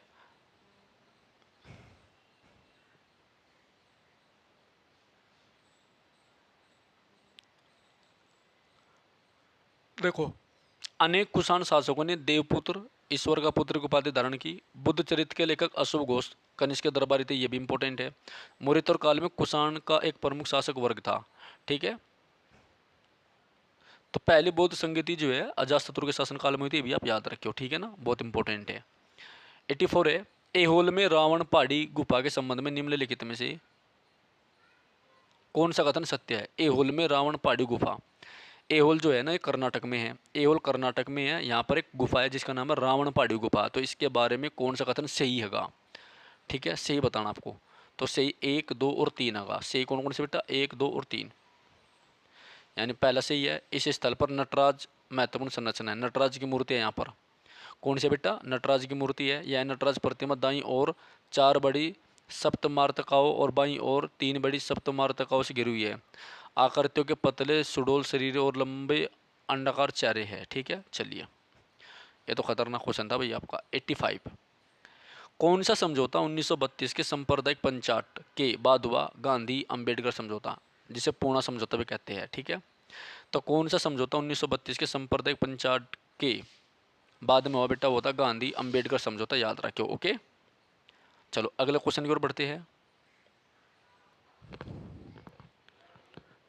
ओके बेटा, अगला क्वेश्चन देखो,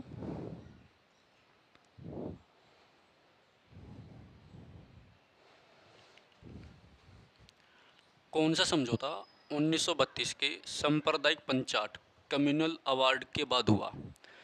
गांधी अंबेडकर समझौता, ये इंपॉर्टेंट है, ठीक है।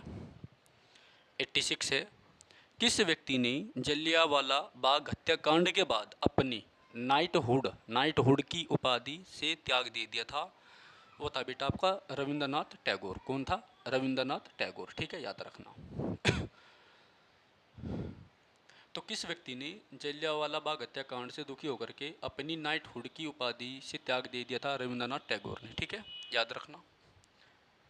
कौन क्रांतिकारी हिंदुस्तान सोशलिस्ट रिपब्लिकन, कौन क्रांतिकारी Hindustan socialist Republican association HSRA, Hindustan socialist Republican association HSRA के सह संस्थापकों में से एक थे, जिनकी स्थापना 1928 में दिल्ली के फिरोजशाह कोटला में हुई थी? भगत सिंह। ये बहुत इंपॉर्टेंट क्वेश्चन होगा, यहाँ से क्वेश्चन आवे।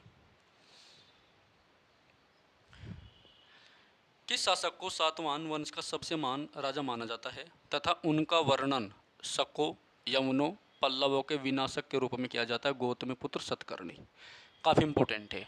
गौतमीपुत्र सतकर्णी काफ़ी इंपॉर्टेंट है, ठीक है, याद रखना। नेक्स्ट, पाटलिपुत्र के युद्ध में चंद्रगुप्त मौर्य ने किस शासक को हराया था बेटा? धनानंद को।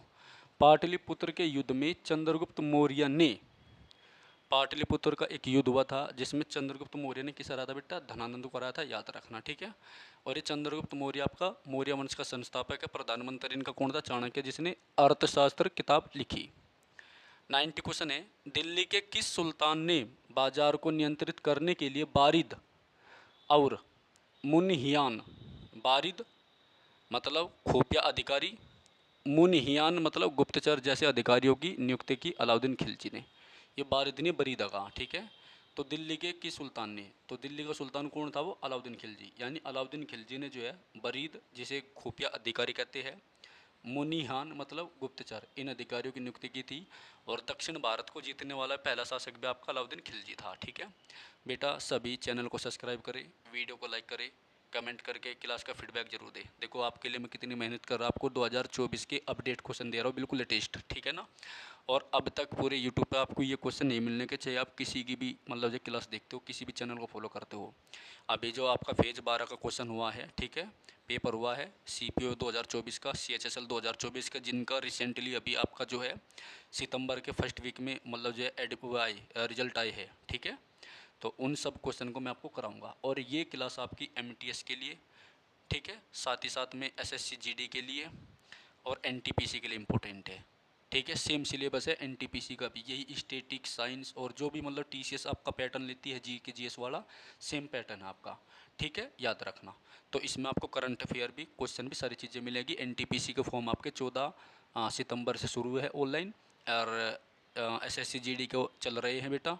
ठीक है, तो ये सारी क्लास आपकी काम आएगी बहुत ज़्यादा। ठीक है, चलिए, अपने मित्रों को भी चैनल को सब्सक्राइब करवाएं और वीडियो को शेयर वेयर भी करें अपने व्हाट्सएप ग्रुप में, फेसबुक पे, जहाँ भी आप मतलब जो सोशल मीडिया से जुड़े हुए हो। ठीक है, सिंधु घाटी के कस्बों और शहरों की प्रमुख वास्तुशिल्प विशेषता क्या है, ये गढ़ है। सिंधु घाटी के कस्बों और शहरों की प्रमुख वास्तुशिल्प विशेषता क्या थी बेटा, गढ़। क्या थी, गढ़। निम्नलिखित में से कौन रहनुमाई मजदाया, निम्नलिखित में से कौन रहनुमाई मजदाय स्नान सभा से संबंधित नहीं है। भाई ये तो खतरनाक क्वेश्चन है रे। सर सैयद अहमद खान नहीं था, बाकी कौन कौन था, दादा भाई नौरोजी थे, मतलब जो है दादा भाई नौरोजी को great grandman old India, great grandman of India भी कहा जाता है। ठीक है, इनकी पॉवर्टी एंड अनब्रिटिश रूल नामक एक किताब है जो काफ़ी इंपॉर्टेंट है, जिसमें इन्होंने जो है निस्संदेह ड्रेन थ्योरी दी थी। नौरोजी फर्डूना जी और SS बंगाली। चलिए एक बार और देख लो भैया, क्वेश्चन खतरनाक सा है। तो रहनुमाई मजदा स्नान सभा से संबंधित नहीं थे। ठीक है, तो सर सैयद अहमद खान नहीं थे। ये सर सैयद अहमद खान का जो संबंध है ना, अलीगढ़ से है। इन्होंने एंग्लो ओरिएंटल कॉलेज की स्थापना करवाई थी 1875 में, जिसे AMU अलीगढ़ मुस्लिम विश्वविद्यालय कहा जाता है। तो उसकी स्थापना 1875 में हुई थी, याद रखियो। और 1875 में ये आपकी जो है आर्य समाज की स्थापना हुई थी। ठीक है, किसने एक सशक्त अहिंसात्मक आंदोलन खुदाई खिदमतगार या रेड शर्ट्स की स्थापना की थी, खान अब्दुल गफ्फार खान। ठीक है, ये काफ़ी इंपॉर्टेंट है, खान अब्दुल गफ्फार खान। इसको सीमांत गांधी भी कहा जाता है। क्या कहा जाता है बेटा, सीमांत गांधी भी कहा जाता है। ओके, चलिए अगले क्वेश्चन की ओर बढ़ते हैं बेटा। 94, कौन 1528 में चंदेरी में बाबर के हाथों पराजित हुआ था, मेदिनी राय। तो ये जो चंदेरी का युद्ध 1528 में हुआ था, ये मेदिनी राय और बाबर के बीच में हुआ था। ठीक है, तो बाबर ने 1526 में इब्राहिम लोदी को पराजित किया था, 1527 में खानवा के युद्ध में राणा सांगो को हराया था, 1528 में चंदेरी के युद्ध में मेदिनी राय को हराया था, और 1529 में घाघरे के युद्ध में इसने अफगानों को पराजित किया था, और 1530 में इसकी मृत्यु हो गई थी। ठीक है, याद रखियो। कौन थियोसोफिकल सोसाइटी से संबंधित है, एनी बेसेंट। एनी बेसेंट जो थी वो थियोसोफिकल सोसाइटी से संबंधित थी बेटा। ठीक है, कौन थी, एनी बेसेंट। नेक्स्ट, किसे भारतीय संविधान का जनक कहा जाता है, किसे भारतीय संविधान का जनक कहा जाता है बेटा, भीमराव अंबेडकर को। किसे कहा जाता है, डॉक्टर BR अम्बेडकर को। किसे कहा जाता है, डॉक्टर भीमराव अंबेडकर को कहा जाता है। ठीक है, याद रखना। ओके, सीरिया के राजा से यूनानी दार्शनिक भेजने का अनुरोध किसने किया था बेटा, बिंदुसार ने। एक सीरिया का राजा था जिससे यूनानी दार्शनिक भेजने का अनुरोध किसने किया था, बिंदुसार ने। बेटा मैं आपको एक चीज़ बता रहा हूँ, मैं आपको ये क्वेश्चन डायरेक्ट इसलिए करा रहा हूँ, अगर मैं डिटेल में एक चीज़ आपको बताऊँगा तो बहुत बड़ी क्लास हो जाएगी। ठीक है, ओके, तो सारे PYQ क्वेश्चन आपके 2024 के, और इसलिए मैं थोड़ा सा फास्ट आपको करा रहा हूँ, जिससे कि यही क्वेश्चन आपके पेपर में आने हैं। ठीक है, सीरिया के राजा से यूनानी दार्शनिक भेजने का अनुरोध किसने किया था, बिंदुसार ने किया था। ठीक है, और ये क्वेश्चन कौन से वंश का, ये आपका मौर्य वंश का है। किसे शाहजहाँ ने मुगल शासन के अपने उत्तराधिकारी के रूप में चुना बेटा, दारा सिकों को चुना था। शाहजहाँ ने अपना जो उत्तराधिकारी दारा सिकों को चुना था। फिर औरंगजेब और दारा सिकों के बीच में क्या हो गया, युद्ध हो गया था, जिससे शाहजहाँ को आगरा में कैद कर लिया था। ठीक है, किसे अकबर के शासनकाल में खाने खाना, अब्दुल रहीम खाने खाना की उपाधि से सम्मानित किया था। किसे अकबर के शासनकाल में खाने खाने की उपाधि से सम्मानित किया गया था, बेरम खान को। ये इंपॉर्टेंट है, याद रखना। तो अब्दुल रहीम खाने खाना जो था बेरम खान का लड़का था। कौन था, बेरम खान का लड़का था। और बेरम खान जो था 1556 से जो 60 का टाइम पीरियड है वो बैरम खान का टाइम पीरियड है, याद रखना, ठीक है, इंपॉर्टेंट है ये भी। क्वेश्चन नंबर 100 है पूरे। कौन स्वराज पार्टी के संस्थापकों में से एक था बेटा? चित्तरंजन दास। कौन था? चित्तरंजन दास था। कौन स्वराज पार्टी के संस्थापकों में से एक था? चित्तरंजन दास। भारत के राष्ट्रीय ध्वज का डिजाइनर कौन था बेटा? पिंगली वेंकैया। कौन था? पिंगली वेंकैया। भारत के राष्ट्रीय ध्वज का डिजाइनर कौन था बेटा? पिंगली वेंकैया था, याद रखना। भारत की आज़ादी के बाद लोकसभा के पहली अध्यक्ष कौन थी? गणेश वी मावलंकर, यानी जी वी मावलंकर। तो आज़ादी के बाद लोकसभा के पहले अध्यक्ष कौन थे? जी वी मावलंकर थे, ठीक है। 103वां क्वेश्चन आपका, कौन सी 8वीं शताब्दी में मालवा क्षेत्र से गुर्जर प्रत्यार वंश के संस्थापक थे? नागभट्ट प्रथम। मालवा का जो क्षेत्र है वहाँ पर गुज्जर प्रतिहार वंश का संस्थापक कौन था? नागभट्ट प्रथम था, इंपॉर्टेंट है। कौन था? नागभट्ट प्रथम। 1876 में Indian association for the cultivation of science के संस्थापक जो बुनियादी विज्ञान के अग्रणी क्षेत्रों में मौलिक अनुसंधानी खोज के लिए समर्पित है, डॉक्टर महेंद्र लाल सरकार। कौन थे? डॉक्टर महेंद्र लाल सरकार थे, ठीक है। 105वां क्वेश्चन आपका, 1945 में शिमला समझौता आयोजित होने के समय ब्रिटिश भारत का वायसराय कौन था? Lord Wavell. ये इंपॉर्टेंट है। जो 1945 में आपका शिमला समझौता हुआ था उस समय ब्रिटिश भारत के वायसराय कौन थे? लॉर्ड वेवेल थे, ठीक है बेटा। एक बार फिर क्लास को सब्सक्राइब कर दीजिए, चैनल को सब्सक्राइब कर दीजिए, वीडियो को लाइक कर दीजिए, कमेंट करके फीडबैक जरूर दीजिएगा आप क्लास कैसी लग रही है आपको, ठीक है। लॉर्ड कर्जन ने विक्टोरिया मेमोरियल हॉल के वास्तुकार के रूप में किसे नियुक्त किया था? विलियम एमरसन को। जो लॉर्ड कर्जन था उसने विक्टोरिया मेमोरियल हॉल के वास्तुकार के रूप में किसे नियुक्त किया था? विलियम एमरसन को, ठीक है। आपको पता है दिल्ली का जो डिजाइन है वो जी ल्यूटियंस ने बनाया था और चंडीगढ़ का ली कार्बूजियर ने बनाया था। ठीक उसी प्रकार जो विक्टोरिया मेमोरियल लगा कलकत्ता में उसका डिज़ाइन किसने बनाया था? विलियम एमरसन ने बनाया था, ठीक है। तो ये बेटा टोटल जो हमने PYQ करे ये आपके टोटल हिस्ट्री के है, यानी फेज 11 में जो हिस्ट्री के क्वेश्चन आपके पूछे गए हैं टोटल शिफ्ट में वो 106 क्वेश्चन पूछे गए हैं, ठीक है। ये हमने कवर कर लिया अपनी इस क्लास में, ठीक है। तो एक बार सभी छात्र क्लास को लाइक जरूर करें, कमेंट करके फीडबैक जरूर दीजिएगा और ये आपके आने वाले सभी एग्जाम के लिए इंपॉर्टेंट है। देखो अगला टॉपिक हमारा कला और संस्कृति होगा, उसके बाद में हम क्या क्या कवर करेंगे आपको हम दिखा दें। ऐसे कला संस्कृति के बहुत सारे क्वेश्चन उन्होंने पूछ रखी, ये भी एक तरह से जो है हिस्ट्री का ही टॉपिक होगा, ठीक है। देखो ये जो नाटक वाद्य यंत्र वगैरह वगैरह है, स्टैटिक जीएस का पोर्शन है, ये सारे आपको इसमें से मिल जाएगा, फालतू आपको देखने की ज़रूरत नहीं है। और उसके बाद हम भूगोल देखेंगे, भूगोल के कितने क्वेश्चन हमारे इसमें, भूगोल के भी इन्होंने 51 क्वेश्चन पूछ रखे हैं। पॉलिटी का क्वेश्चन देखो कितने पूछ रखे हैं, पॉलिटी का क्वेश्चन भी आपके जो है करीब 65 है। तो सबसे ज़्यादा SSC जो है इतिहास पे जोर दे रही, ठीक है। फिर उसके बाद भौतिक आ गया, उसके बाद आपका केमिस्ट्री बायोलॉजी, ठीक है ना। उसके बाद जनगणना क्वेश्चन देखो कितने सारे आ रही फेज 12 में। उसके बाद महत्वपूर्ण दिन दिवस, पुस्तक लेखक, स्टैटिक वाले, खेल आपके आगे है ना। उसके बाद आपके करंट अफेयर आ गई, 13 टॉपिक करंट अफेयर का है। तो आप ये देख लेना, मैं आपको जो है ना सारी चीज़ें आपको कवर अप कराऊंगा, ठीक है। ओके चलिए, तो फिर मिलते हैं एक नई क्लास में, क्लास नंबर 2 में। जब तक के लिए जय हिंद जय भारत। बेटा क्लास को आप जो है सब्सक्राइब जरूर कर दीजिए, चैनल को भी सब्सक्राइब कर दिए, ठीक है। धन्यवाद।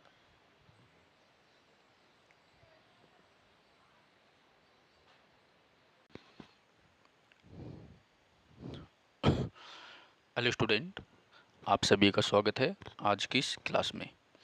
प्यारे बच्चों, आज हम कवर करेंगे भूगोल को, ठीक है।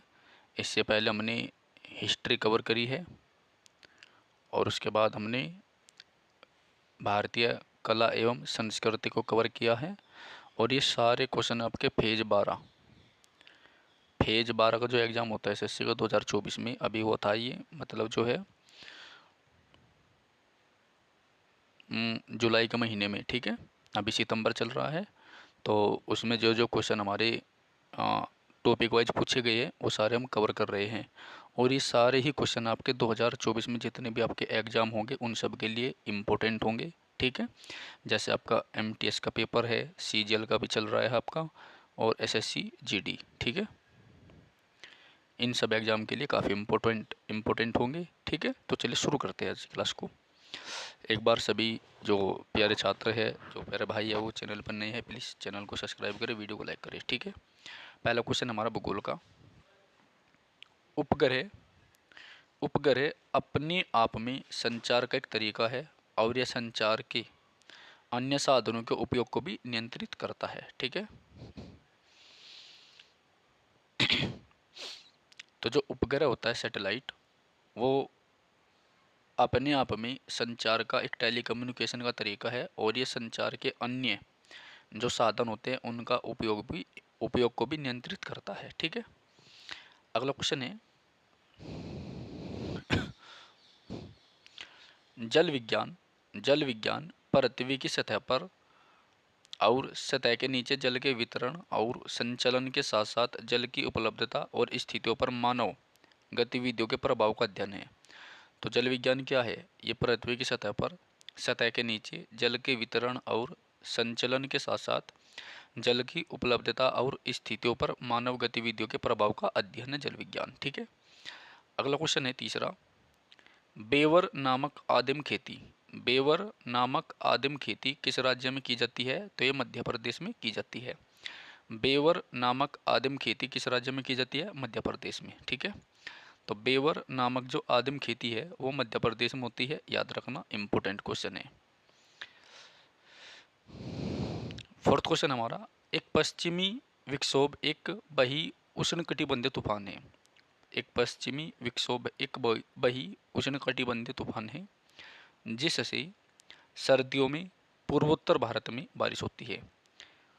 यानी पूर्वी भारत में पश्चिमी विक्षोभ से आने वाले एक तूफान के कारण वर्षा होती है। यह विक्षोभ किस महासागर से उत्पन्न होता है? तो इसका उत्तर है भूमध्य सागर से। ठीक है, इसका मतलब ये है जो हमारे पूर्वी राज्य है, भारत के जो पूर्वी राज्य है उनमें जो बारिश होती है वो पश्चिमी विक्षोभ विक्षोभ की तरफ से आने वाले एक उष्णकटिबंधीय तूफान से होती है।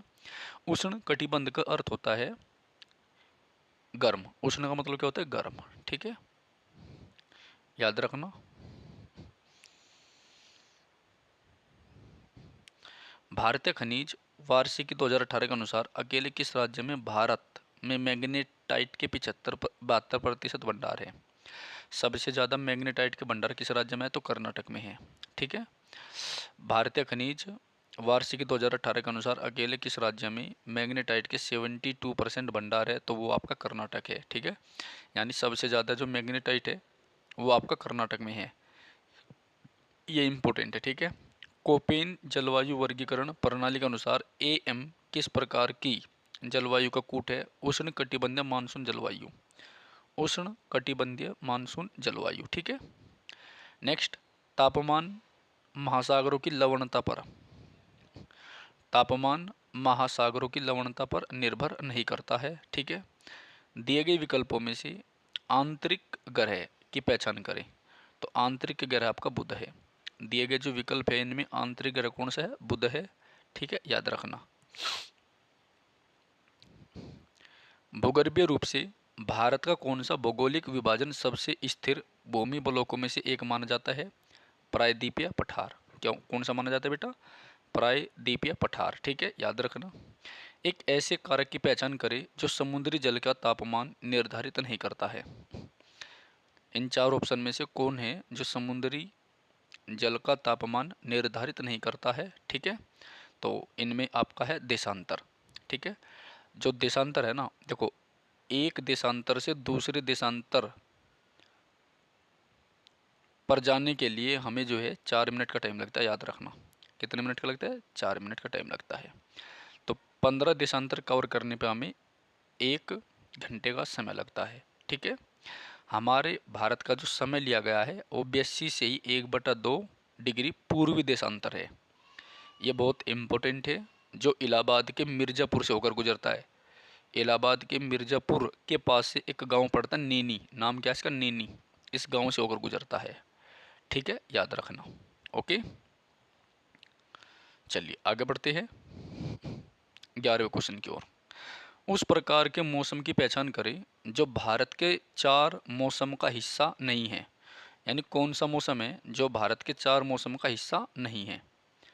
ठीक है, सारे ही क्वेश्चन आपके जो है फेज 12 में आए हुए हैं, जो सितंबर के महीने में हुआ था। इसके बाद में CPO का पेपर हुआ था। ठीक है, काफ़ी इंपॉर्टेंट है। चलिए, तो इसका सही जवाब है बेटा दक्षिण पूर्व मानसून का मौसम। क्या है? दक्षिण पूर्व मानसून का मौसम।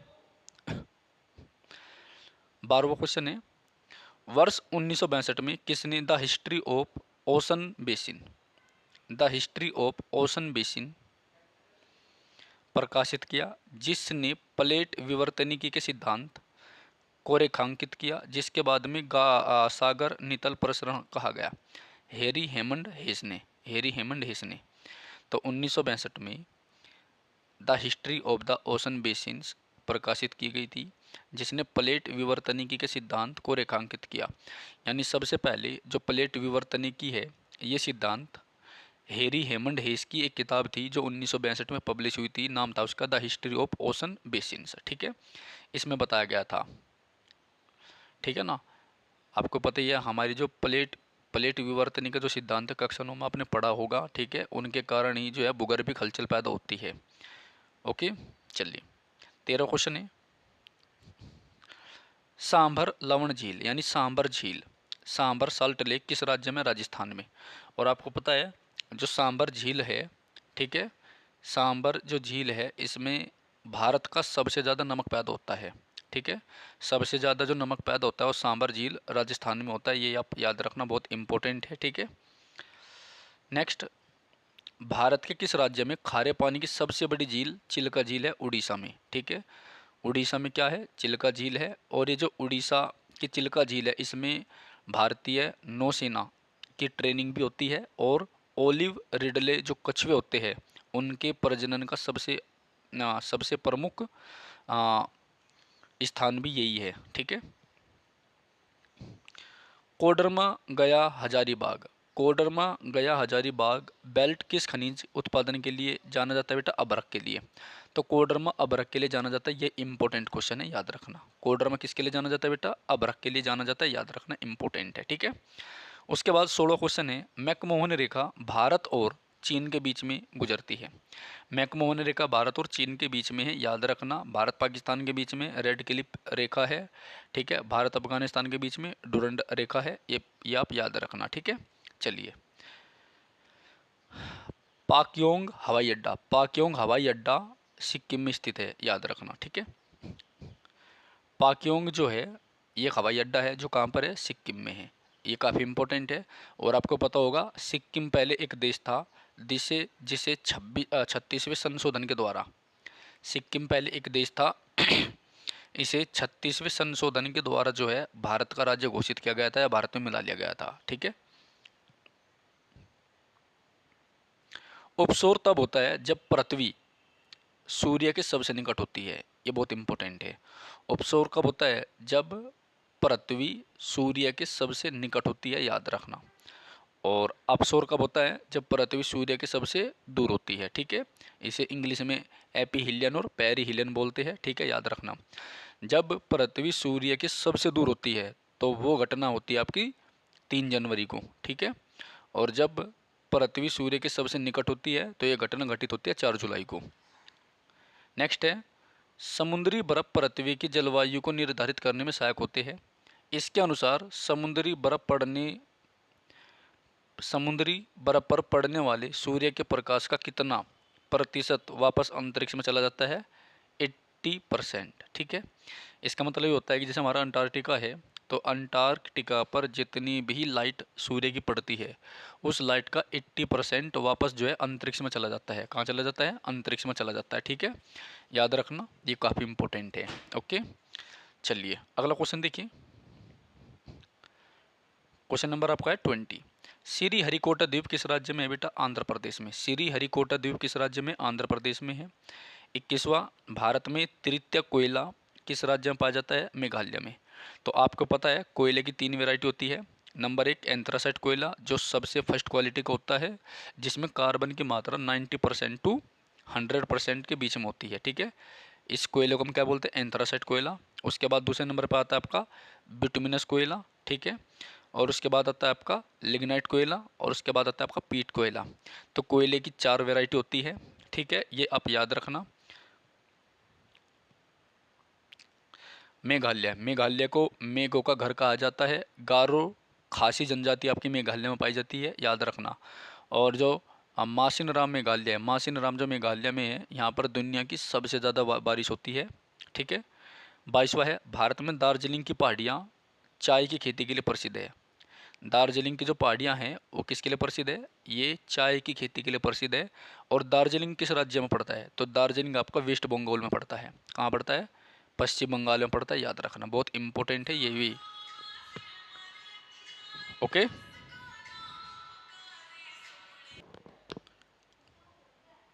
ओके।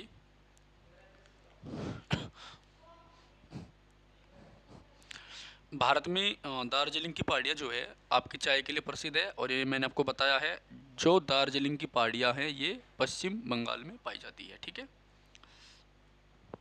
30वां क्वेश्चन है आपका, जनसंख्या के घनत्व को मानव और भूमि के बीच अशोधित संबंध के रूप में जाना जाता है। चलो छोटे इसको। 24वां देखिए, दुर्ग बस्तर चंद्रपुर लौह अयस्क पट्टी। दुर्ग बस्तर चंद्रपुर लौह अयस्क पट्टी छत्तीसगढ़ और महाराष्ट्र में है। कहाँ पर है? छत्तीसगढ़ और महाराष्ट्र राज्य में है। तो दुर्ग बस्तर चंद्रपुर जो लोहे की पट्टी है, लौह अयस्क की पट्टी है, बेल्ट है, ये कहाँ पर है? छत्तीसगढ़ और महाराष्ट्र राज्य में पाई जाती है। बहुत इंपॉर्टेंट है ये। ठीक है, चलिए 25वां क्वेश्चन है आपका, पृथ्वी के ऊपरी मेंटल के अत्यधिक चिपचिपे, मैकेनिकल रूप से कमजोर और नमनीय क्षेत्र को दुर्बल मंडल कहा जाता है। क्या कहा जाता है? दुर्बल मंडल कहा जाता है। दिल्ली और अमृतसर के बीच ऐतिहासिक शेरशाह सूरी मार्ग, दिल्ली और अमृतसर के बीच में ऐतिहासिक शेरशाह सूरी मार्ग को राष्ट्रीय राजमार्ग संख्या 1 कहा जाता है। NH1 कहा जाता है, नेशनल हाईवे 1 कहा जाता है। ठीक है, याद रखना। तो शेरशाह सूरी मार्ग जो है दिल्ली और अमृतसर के बीच में है। ठीक है, जिसे NH1 कहा जाता है, नेशनल हाईवे 1 कहा जाता है, याद रखना, काफ़ी इंपॉर्टेंट है। जो शेरशाह सूरी था ये अफ़गान था। ठीक है, और इसके बचपन का नाम फरीद खान था। इसने 1539 में चौसा के युद्ध में हुमायूं को हराया। 1540 में बिलग्राम के युद्ध में भी इसने हुमायूं को पराजित किया। हुमायूं देश छोड़कर ईरान भाग गया। ठीक है, उसके बाद 1545 में कलिंजर अभियान में इसकी मृत्यु हो गई थी। 1542 में 1542 में इसने रुपया नामक सिक्का चलाया था। ठीक है, याद रखना, काफ़ी इम्पोर्टेंट है। और इसकी जो आत्मकथा है वो इसके दरबारी इतिहासकार अब्बास खान शेरवानी ने तारीख शेरशाही के नाम से लिखी थी। और इसका जो मकबरा है वो सासाराम बिहार में है। कहाँ पर है? सासाराम बिहार में है। और इसे इसके मकबरे को भारत का दूसरा ताजमहल कहते हैं। भारत का दूसरा ताजमहल कहते हैं। ठीक है, याद रखना, बहुत इंपॉर्टेंट है। ठीक है, दक्षिण भारत का ताजमहल किसे कहते हैं? बीबी के मकबरे को, जो कि औरंगजेब की पत्नी थी, उसका नाम क्या था? रबिया उद दौरानी का मकबरा। ठीक है, तो रबिया उद दौरानी जो है औरंगजेब की पत्नी थी।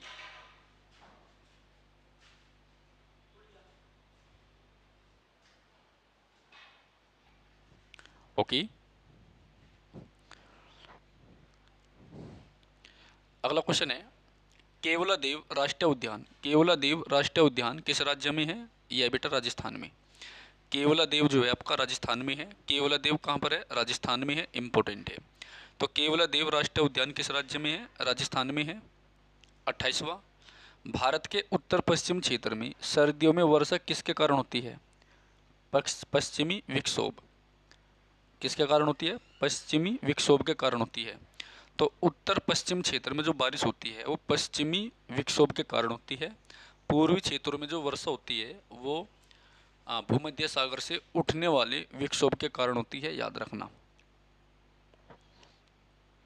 29वां क्वेश्चन है, ताप पर्वण स्तर। थर्मोक्लाइन लेयर महासागर की दूसरी परत है। वायु को क्षैतिज गति के माध्यम से ऊष्मा के स्थानांतरण को अभिवहन कहा जाता है। क्या कहा जाता है बेटा? अभिवहन कहा जाता है। ENSO जलवायु पैटर्न के ठंडे चरण का नाम क्या है जो क्षेत्र के सतही जल के असामान्य शीतलन का वर्णन करता है? ला नीना। क्या है? ला नीना। ठीक है, उत्तराखंड राज्य के चमोली जिले में स्थित भारतीय गढ़वाल हिमालय की सबसे ऊंची चोटी का नाम क्या है जिसकी ऊंचाई 7817 मीटर है? तो वह आपका नंदा देवी। ठीक है, तो नंदा देवी जो है उत्तराखंड राज्य के चमोली जिले में गढ़वाल हिमालय की सबसे ऊंची चोटी है। ठीक है, जिसकी ऊंचाई 7817 मीटर है। तो नंदा देवी की जो ऊंचाई है वो 7817 मीटर है, जो कि उत्तराखंड के चमोली जिले में गढ़वाल हिमालय की सबसे ऊंची चोटी है। ठीक है, चलिए अगला क्वेश्चन की ओर बढ़ते हैं। क्वेश्चन नंबर 33,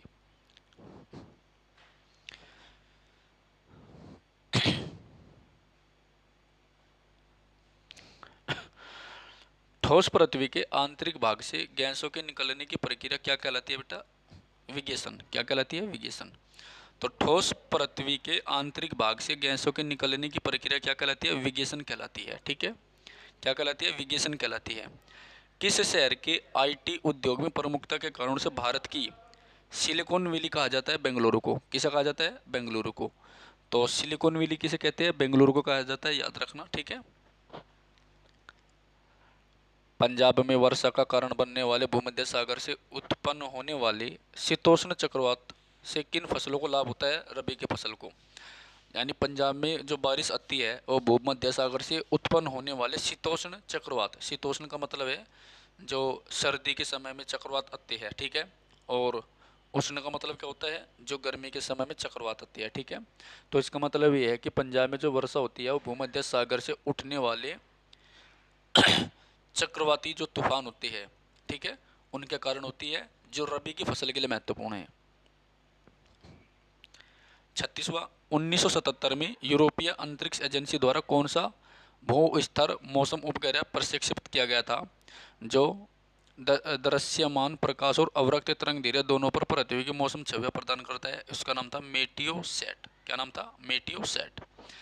तेल क्षेत्रों का कौन सा समूह असम में स्थित है? डिगबोई और नाहर कटिया।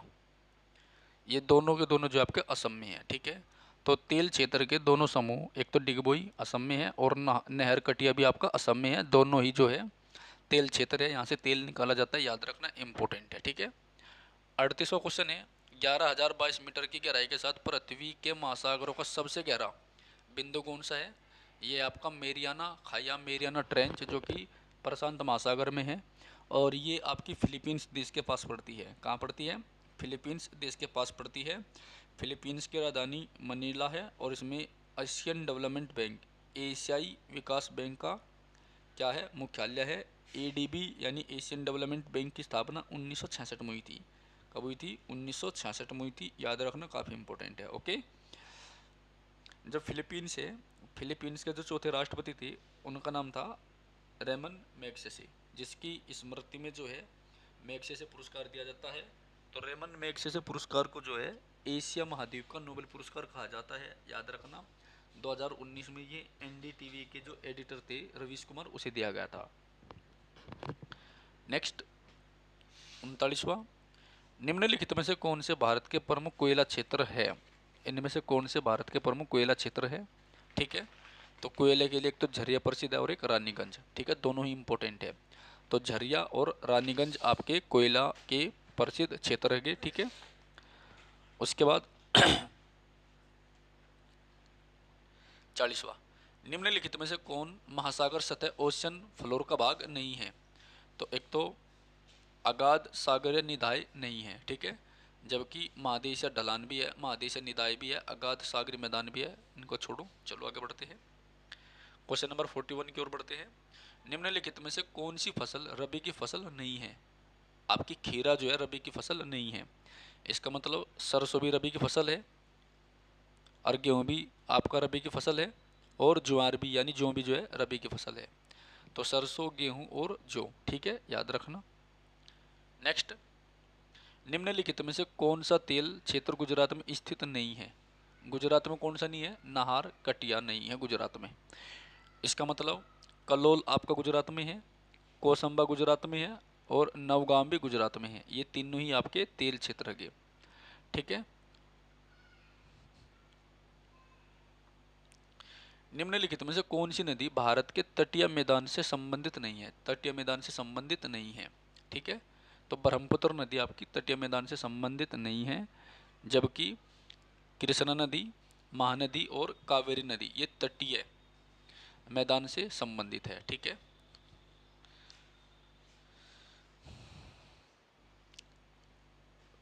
क्वेश्चन नंबर 44, किस राज्य में सबसे अधिक नेट आउट प्रवासी है? उत्तर प्रदेश में। सबसे ज़्यादा नेट आउट प्रवासी उत्तर प्रदेश में है। भूटान में कौन सा ट्रैक भूटानी ट्रैकिंग का ताज माना जाता है? Snowman track, snowman track. ठीक है, 46वां क्वेश्चन, भारत का कौन सा त्रिकोणीय पठारी क्षेत्र नर्मदा नदी के दक्षिण में स्थित है? वह दक्कन का पठार। नर्मदा नदी के दक्षिण में स्थित आपका दक्कन का पठार। ठीक है, संरक्षण किसी प्राकृतिक संसाधन के संदोहन, विनाश या अवक्षेपण को रोकने के लिए उसका उचित प्रबंधन है।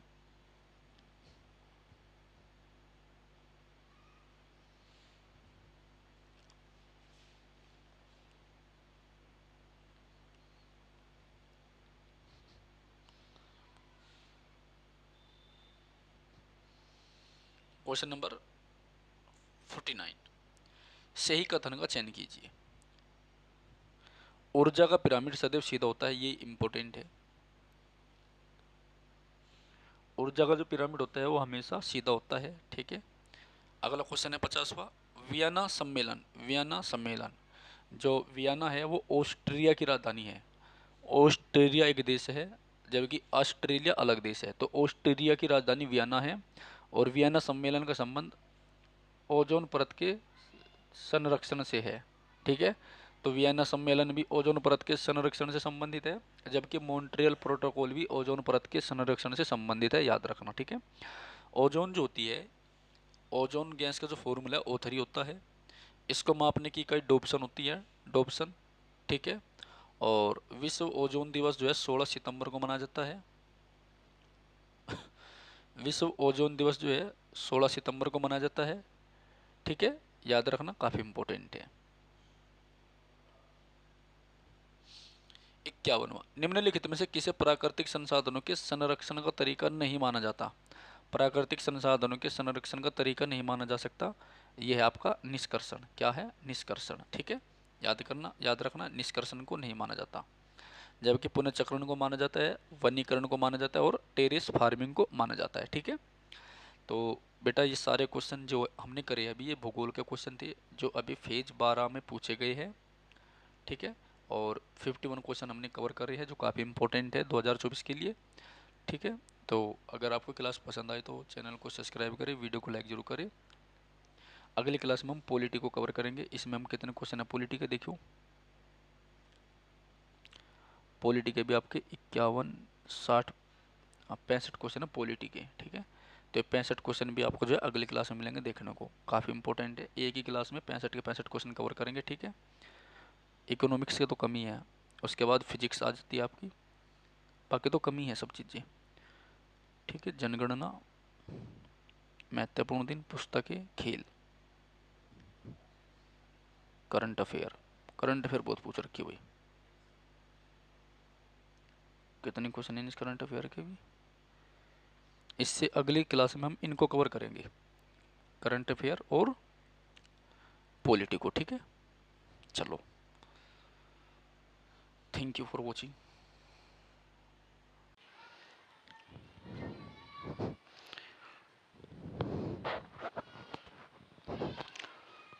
हेलो स्टूडेंट, आप सभी का स्वागत है आज की क्लास में।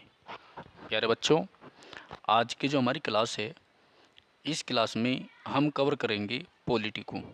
किसको कवर करेंगे बेटा? पॉलिटी को, ठीक है। आज की क्लास में हम जितने भी क्वेश्चन को देखेंगे बेटा, वे सभी के सभी आपके सिलेक्शन पोस्ट 12 यानी फेज 12 2024 के एग्ज़ाम में पूछे गए हैं, ठीक है। ये बिल्कुल लेटेस्ट क्वेश्चन है आपके। आपको मैं एक बार दिखा देता हूँ, देखो बड़े ध्यान से।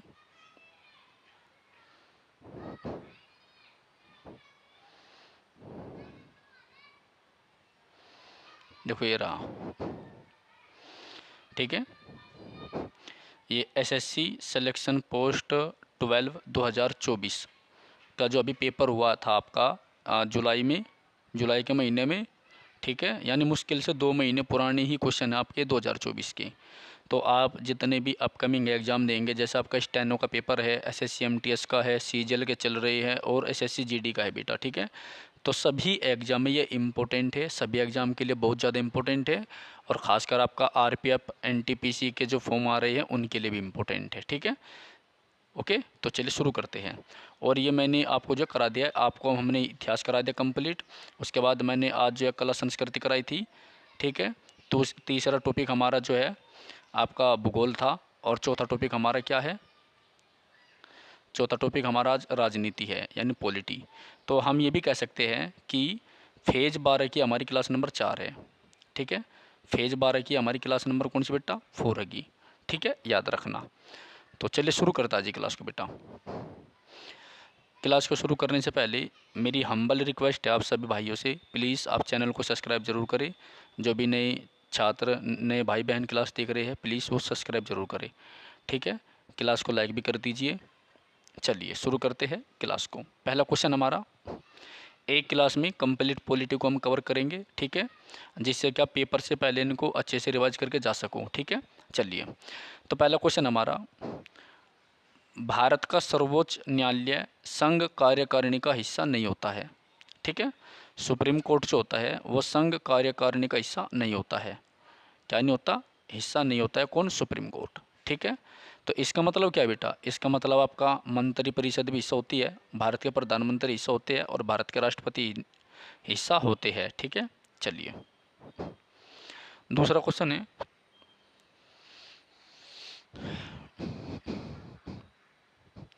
भारतीय संविधान का अनुच्छेद 84, भारतीय संविधान का अनुच्छेद 84 लोकसभा का सदस्य होने के लिए योग्यता निर्धारित करता है।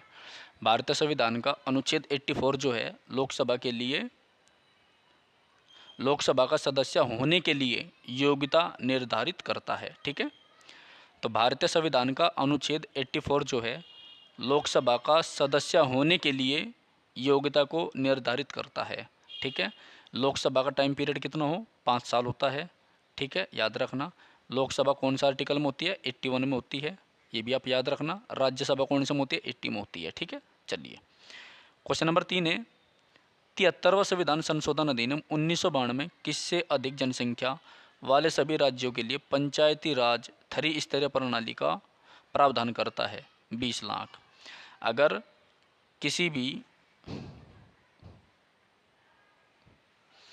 किसी भी राज्य में जनसंख्या 20 लाख से ज़्यादा है तो उसमें पंचायती राज की यानी 3 स्तरीय प्रणाली का प्रावधान किया जाना चाहिए। ये कौन कहता है? ये 73वां संशोधन कहता है। ठीक है, अगर आपसे पूछ ले कि पंचायती राज से संबंधित कौन सा संशोधन है, तब आपका आंसर क्या होगा? 73वां संविधान संशोधन 1992। ठीक है, याद रखना।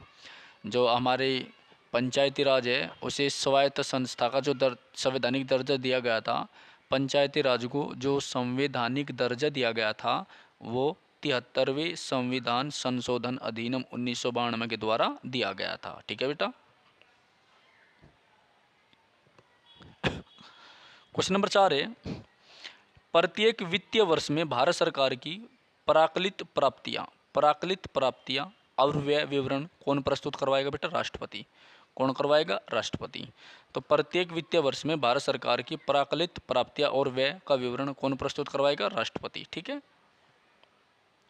क्वेश्चन नंबर 5, अनुच्छेद 171 विधान परिषद की संरचना। अनुच्छेद 171 विधान परिषद की संरचना, अनुच्छेद 171 विधान परिषद की संरचना से संबंधित है। विधान परिषद की संरचना से संबंधित है। अनुच्छेद 171 किससे संबंधित है बेटा? विधान परिषद की संरचना से संबंधित है। ठीक है। भारतीय संविधान के अनुसार मंत्री परिषद का आकार इनमें से लोकसभा के सदस्यों की कुल संख्या का 15% होता है। ठीक है, जो हमारी मंत्री परिषद होती है उसका पूरा जो विस्तार होता है वो टोटल लोकसभा के सदस्यों का 15% होता है। कितना होता है बेटा? 15% होता है। ठीक है। 7वां क्वेश्चन, राज्य के नीति निर्देशक सिद्धांत भारत को एक कल्याणकारी राज्य बनाने का प्रयास करते हैं। राज्य के नीति निर्देशक सिद्धांत जो है भारत को एक कल्याणकारी राज्य बनाने का क्या करते हैं? प्रयास करते हैं। क्या करते हैं बेटा? प्रयास करते हैं। ठीक है। राष्ट्रीय आपातकाल के दौरान लोकसभा का कार्यकाल एक बार में 1 वर्ष तक के लिए बढ़ाया जा सकता है। अगर राष्ट्रीय आपातकाल आपका लग रहा है तो लोकसभा का कार्यकाल एक बार में 1 वर्ष के लिए बढ़ाया जा सकता है। 9वां है, भारतीय संविधान के न्याय के आदर्श। भारतीय संविधान के न्याय के आदर्श किस देश से लिए गए हैं? USSR। ठीक है, पूर्व सोवियत संघ से लिए गए हैं। न्याय के आदर्श कहाँ से लिए गए बेटा? USSR से लिए गए हैं। ठीक है। 10वां क्वेश्चन है, मेघालय राज्य में कितनी लोकसभा सीटें? 2। मेघालय राज्य में कितनी लोकसभा सीटें? 2। मेघालय राज्य को मेघो घर कहा जाता है। जो वहाँ का मानसिन राम है, दुनिया की सबसे ज़्यादा बारिश होती है। ठीक है। गारो और खासी जो जनजाति है आपकी और पहाड़ियाँ वो मेघालय में पाई जाती है। 11वां क्वेश्चन, 17वीं लोकसभा में उड़ीसा से कितने सांसद चुने गए थे बेटा? 21। 17वीं लोकसभा में उड़ीसा से कितने सांसद चुने गए थे बेटा? 21 सांसद चुने गए थे। राज्य विधान परिषद के कितने सदस्य राज्य के भीतर 3 वर्ष से निवास करने वाले स्नातकों द्वारा चुने जाते हैं बेटा? 1/12। ठीक है, तो राज्य विधान परिषद में 1/12 सदस्य 1/12 सदस्य राज्य विधान परिषद में 1/12 सदस्य राज्य के भीतर 3 वर्ष से निवास करने वाले स्नातकों द्वारा चुने जाते हैं। अरुणाचल प्रदेश के संबंध में कानून एवं व्यवस्था के संबंध में एक और उसके संबंध में अपने कार्यों का निर्वहन में भारतीय संविधान के तहत अनुच्छेद 371H राज्यपाल की जिम्मेदारी है। यानी अरुणाचल प्रदेश से संबंधित जो स्पेशल स्टेटस होता है, अरुणाचल प्रदेश के राज्यपाल की जो शक्ति है उसका उल्लेख किसमें है? आर्टिकल 371H में है बेटा। किसमें है? आर्टिकल 371H में है। तो अरुणाचल प्रदेश के संबंध में कानून और व्यवस्था के संबंध में उसके संबंध में अपने कार्यों का निर्वहन में भारतीय संविधान के अनुच्छेद 371H के तहत राज्यपाल की विशेष जिम्मेदारी है। ठीक है। 14वां, जम्मू कश्मीर विधान परिषद को किस वर्ष समाप्त कर दिया गया था?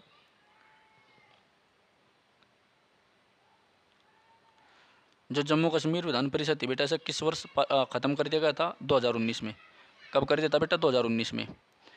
राज्यसभा के सदस्य कितने वर्षों के लिए निर्वाचित होते हैं बेटा? 6 वर्षों के लिए। राज्यसभा के जो सदस्य होते हैं बेटा वो 6 सालों के लिए निर्वाचित होते हैं। राज्यसभा के सदस्य 6 सालों के लिए निर्वाचित होते हैं। ठीक है।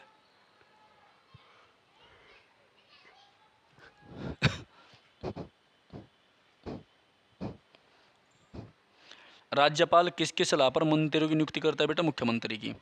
राज्यपाल किसकी सलाह पर मंत्रियों की नियुक्ति करता है बेटा? मुख्यमंत्री की। तो राज्यपाल किसकी सलाह पर मंत्रियों की नियुक्ति करता है? मुख्यमंत्री की। अगला क्वेश्चन है, राज्य विधान परिषद के 1/3 सदस्य प्रत्येक 2 वर्ष में सेवानिवृत्त हो जाते हैं। दिए गए कथनों को पढ़िए और सही विकल्प का चयन कीजिए।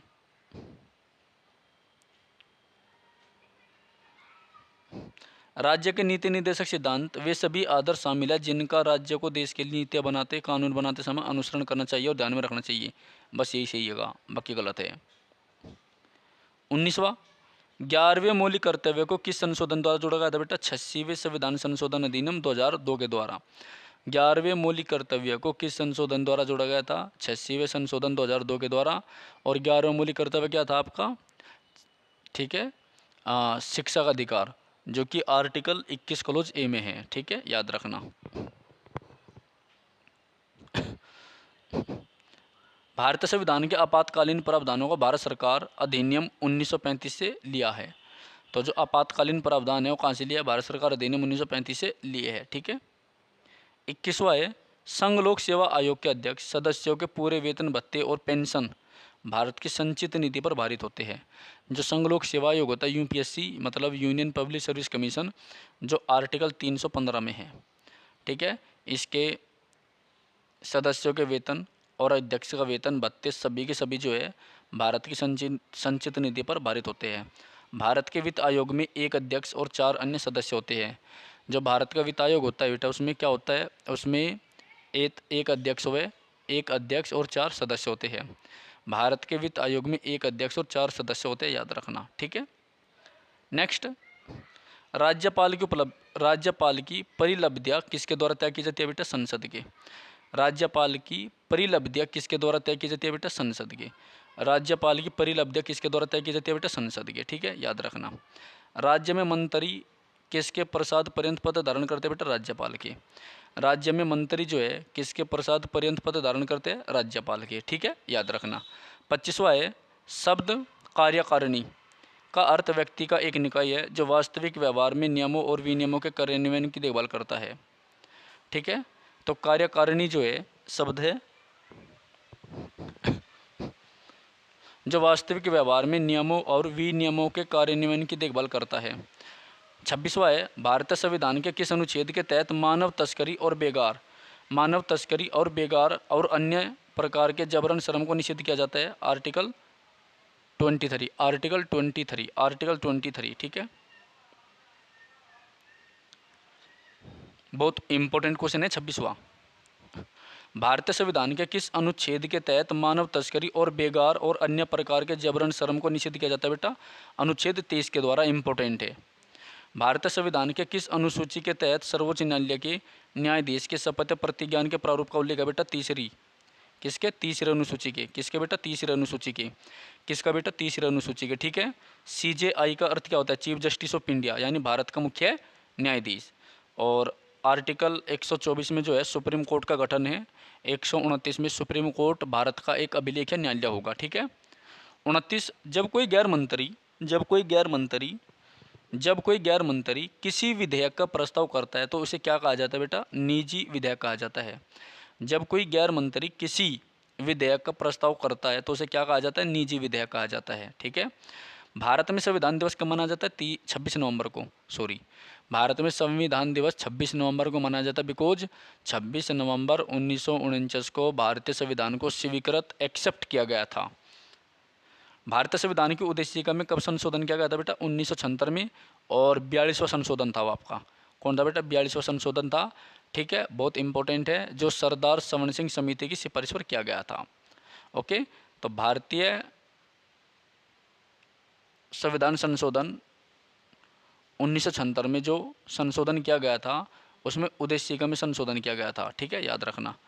तो उद्देशिका को कब प्रस्तुत किया गया था? 13 दिसंबर 1940 को, ठीक है, याद रखना। बाद में चल के प्रस्तावना बन जावे। 32वां, कौन सा अनुच्छेद कानून के समक्ष समानता के अधिकार, कानून के समान संरक्षण के अधिकार की गारंटी देता है बेटा? समानता, आर्टिकल 14, ठीक है। कौन सा अनुच्छेद कानून के समक्ष समानता के अधिकार और कानून के समान संरक्षण के अधिकार की गारंटी देता है? अनुच्छेद 14 देता है। 33, कौन सा अनुच्छेद आत्मदोष सिद्धि से संरक्षण, कौन सा अनुच्छेद आत्मदोष सिद्धि से संरक्षण अर्थात स्वयं के खिलाफ मुकदमे से संरक्षण प्रदान करता है? आर्टिकल 20। दोबारा देखो, कानून के समक्ष यानी विधि के समक्ष समानता आर्टिकल 14 है, और स्वयं के खिलाफ मुकदमे से संरक्षण आर्टिकल 20 है। भारतीय संविधान का कौन सा अनुच्छेद भारत के नियंत्रक और महालेखा परीक्षक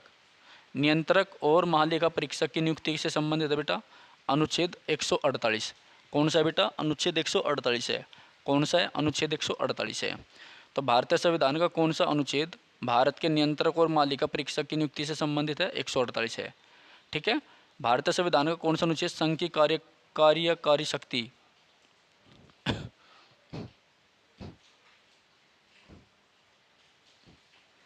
संघ की कार्यकारी शक्ति के बारे में बताता है? 53। ये इंपॉर्टेंट है। कौन सा बताता है बेटा? 53वां बताता है, ठीक है। तो अनुच्छेद 53 जो है संघ की कार्यकारी शक्ति के बारे में बताता है, ठीक है।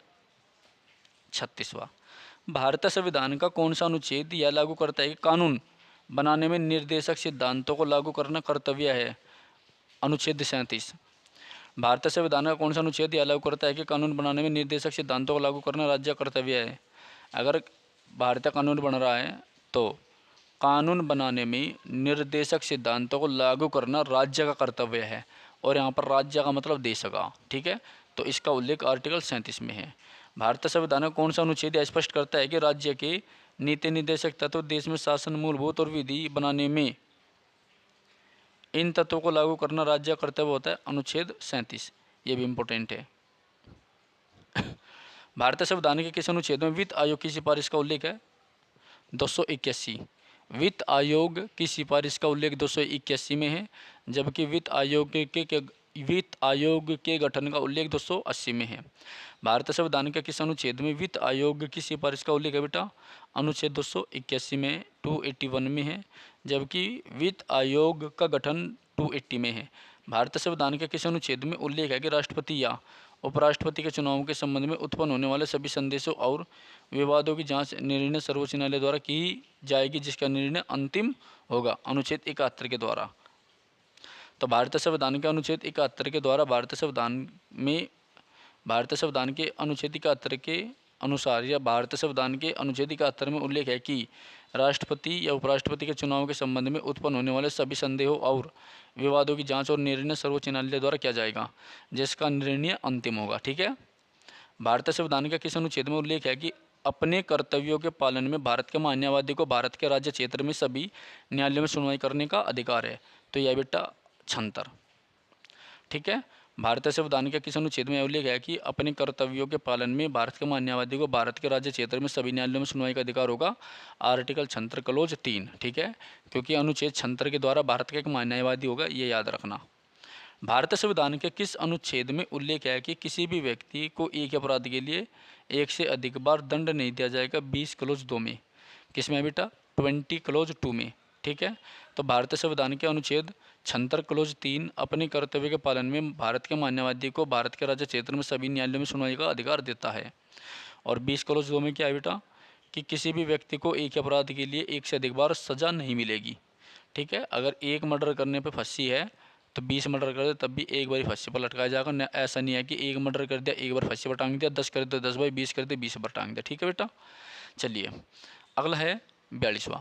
भारतीय संविधान के किस अनुच्छेद में उल्लेख है कि यह राष्ट्रपति अपने कार्यकाल की समाप्ति के बावजूद तब तक पद पर बने रहेंगे जब तक कि उनका उत्तराधिकारी अपना पद ग्रहण नहीं कर लेता? अनुच्छेद 56 में। किसमें बेटा? 56 में। भारतीय संविधान के किस अनुच्छेद में उल्लेख है कि राष्ट्रपति के कार्यकाल की समाप्ति के कारण हुई रिक्तियों को भरने के लिए आम के लिए चुनाव कार्यकाल की समाप्ति से पहले पूरा किया जाएगा? अनुच्छेद 62 में। भारतीय संविधान के किस अनुच्छेद में उल्लेख है कि राष्ट्रपति के कार्यकाल की समाप्ति के कारण हुई रिक्ति को भरने के लिए चुनाव कार्यकाल की समाप्ति से पहले पूरा किया जाएगा? बेटा 62 में है।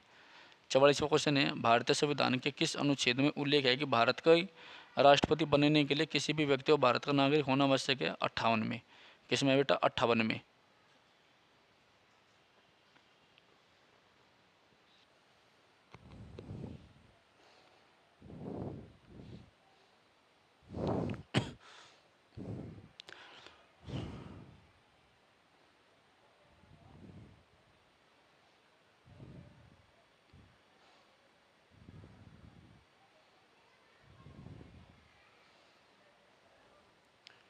क्वेश्चन नंबर 43 है, भारतीय संविधान के किस अनुच्छेद में उल्लेख है कि राष्ट्रपति के कार्यकाल की समाप्ति के कारण हुई रिक्ति को भरने के लिए चुनाव कार्यकाल की समाप्ति से पहले पूरा किया जाएगा? तो उसका उल्लेख है आर्टिकल 62 में। ठीक है।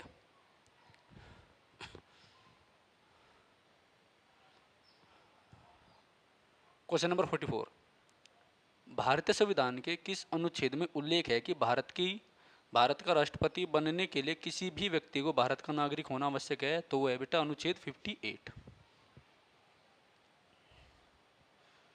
45, भारतीय संविधान के किस अनुच्छेद में उल्लेख है कि प्रत्येक धार्मिक संप्रदाय या वर्ग को चल और अचल संपत्ति के स्वामित्व और अर्जन का अधिकार होगा? तो यह बेटा अनुच्छेद 26 क्लोज सी।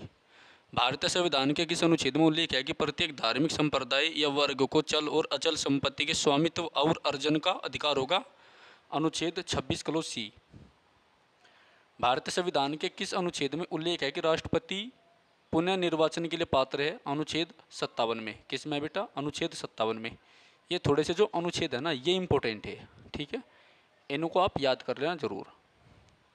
देखो अभी मैं आपको जो है ना फेज 12 के करा रहा हूँ, इसके बाद CHSL और SSC GD का करेंगे। तो CHSL से पहले हम SSC GD का करेंगे। ठीक है, याद रखना।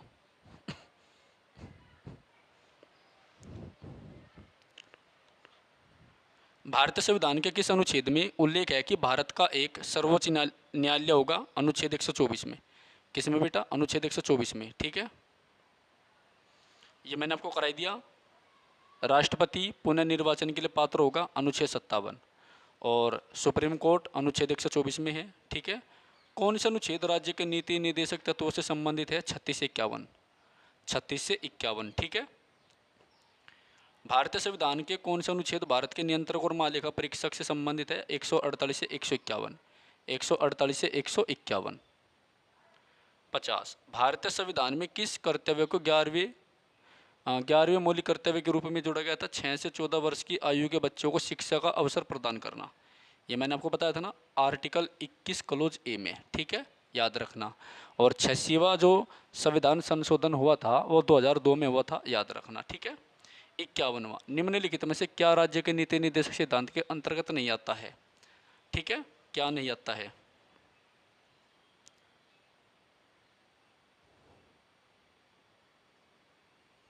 क्या नहीं आता है बेटा, तो भारतीय स्थानीय भाषाओं को बढ़ावा देना, ये आपका नहीं आता है। 52वां, निम्नलिखित में से कौन सा संवर्ती सूची के अंतर्गत नहीं आता है, कृत्रिम अधिवास, कौन नहीं आता बेटा, कृत्रिम अधिवास नहीं आता, ठीक है। तो संवर्ती सूची में क्या क्या आता है, आपका जनसंख्या नियंत्रण आता है संवर्ती सूची में। देखो, हमारे जो विषय होते हैं उनको 3 सूचियों में बांटा गया है, संघ सूची, राज्य सूची और संवर्ती सूची, और तीनों का उल्लेख 7वीं अनुसूची में है, ठीक है, याद रखना। तो संघ सूची के मामले में केवल संसद कानून बना सकती है, राज्य सूची के मामले में विधानसभा। लेकिन जो संवर्ती सूची के मामले होते हैं ना, इन पर संसद और विधानसभा दोनों कानून बना सकते हैं। लेकिन अगर किसी विषय पर संसद ने कानून बनाया, उसी विषय पर विधानसभा ने भी कानून बनाया, तो संसद का कानून जो है ना वो मान्य होगा। क्या होगा बेटा, संसद का कानून मान्य होगा, ठीक है, याद रखना। तो आपका जनसंख्या नियंत्रण, चिकित्सा शिक्षा और वन्य जीवों का संरक्षण, ये संवर्ती सूची के अंतर्गत आता है, ठीक है। 53वां, निम्नलिखित में से कौन सा अंतर्राष्ट्रीय शांति सुरक्षा का निर्देशक सिद्धांत नहीं है, कौन सा अंतर्राष्ट्रीय शांति सुरक्षा का निर्देशक सिद्धांत नहीं है बेटा, विदेशियों के लिए रोजगार अवसर सर्जित करना। 54, कौन से कथन भारत के प्रधानमंत्री के बारे में सही नहीं है, वे और उनके मंत्री सामूहिक रूप से संसद के उच्च सदन के प्रति उत्तरदायी होते हैं, ये गलत है, ठीक है ना, क्योंकि वे उच्च सदन के प्रति उत्तरदायी नहीं होते, वे निम्न सदन के प्रति उत्तरदायी होते हैं। निम्न सदन मतलब लोकसभा, ठीक है, याद रखना। चलो, वे सरकार के मुखिया होते हैं, ये बात बिल्कुल सही है भारतीय प्रधानमंत्री के बारे में, क्योंकि भारत का प्रधानमंत्री सरकार का प्रमुख होता है, ठीक है, ये बात बिल्कुल सही है। वे राष्ट्रपति और मंत्री परिषद के बीच प्रमुख संचालक होते हैं, यह बात भी सही है। वे उन व्यक्तियों के नाम की सिफारिश करते हैं जिन्हें राष्ट्रपति द्वारा मंत्री के रूप में नियुक्त किया जा सकता है, ठीक है।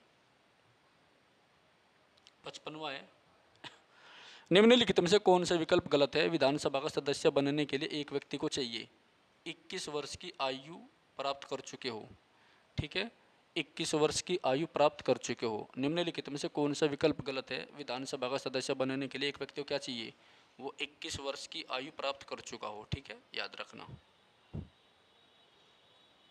56वां, निम्नलिखित में से कौन सा युग्म गलत सुमेलित है, गलत कौन सा है, ठीक है, तो डी गलत है।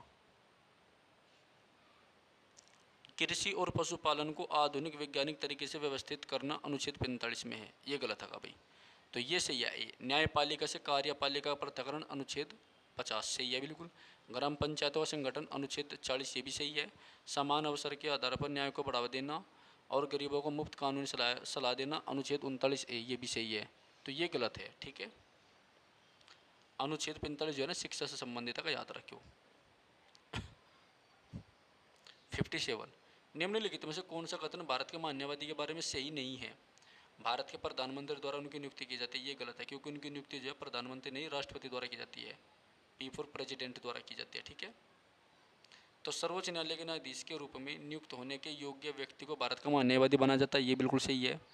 भारत के प्रधानमंत्री द्वारा उनकी नियुक्ति की जाती है, ये गलत है, क्योंकि नियुक्ति उनकी राष्ट्रपति करता है। उन्हें देश का सर्वोच्च विधि अधिकारी माना जाता है, सही है। अनुच्छेद 56 में भारत के मान्यवादी के पद का प्रावधान है, ठीक है। 58वां, निम्नलिखित में से कौन सा कथन राज्य के नीति निर्देशक तत्वों के संबंध में सही नहीं है, सही नहीं है, ठीक है।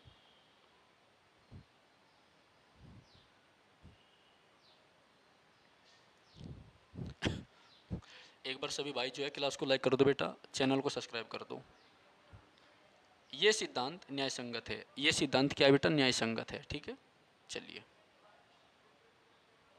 59, राज्यपाल की नियुक्ति के मामले में कौन सा विकल्प सही नहीं है, तो 6 वर्ष के लिए नियुक्त किया जाता है, ठीक है। राज्यपाल को जो 6 वर्ष के लिए नियुक्त किया जाता है गलत है, ठीक है, क्योंकि राज्यपाल की नियुक्ति प्राय जो 5 साल की होती है, वैसे उसकी नियुक्ति का कोई टाइम पीरियड फिक्स नहीं है, ठीक है, लेकिन 5 साल होती है।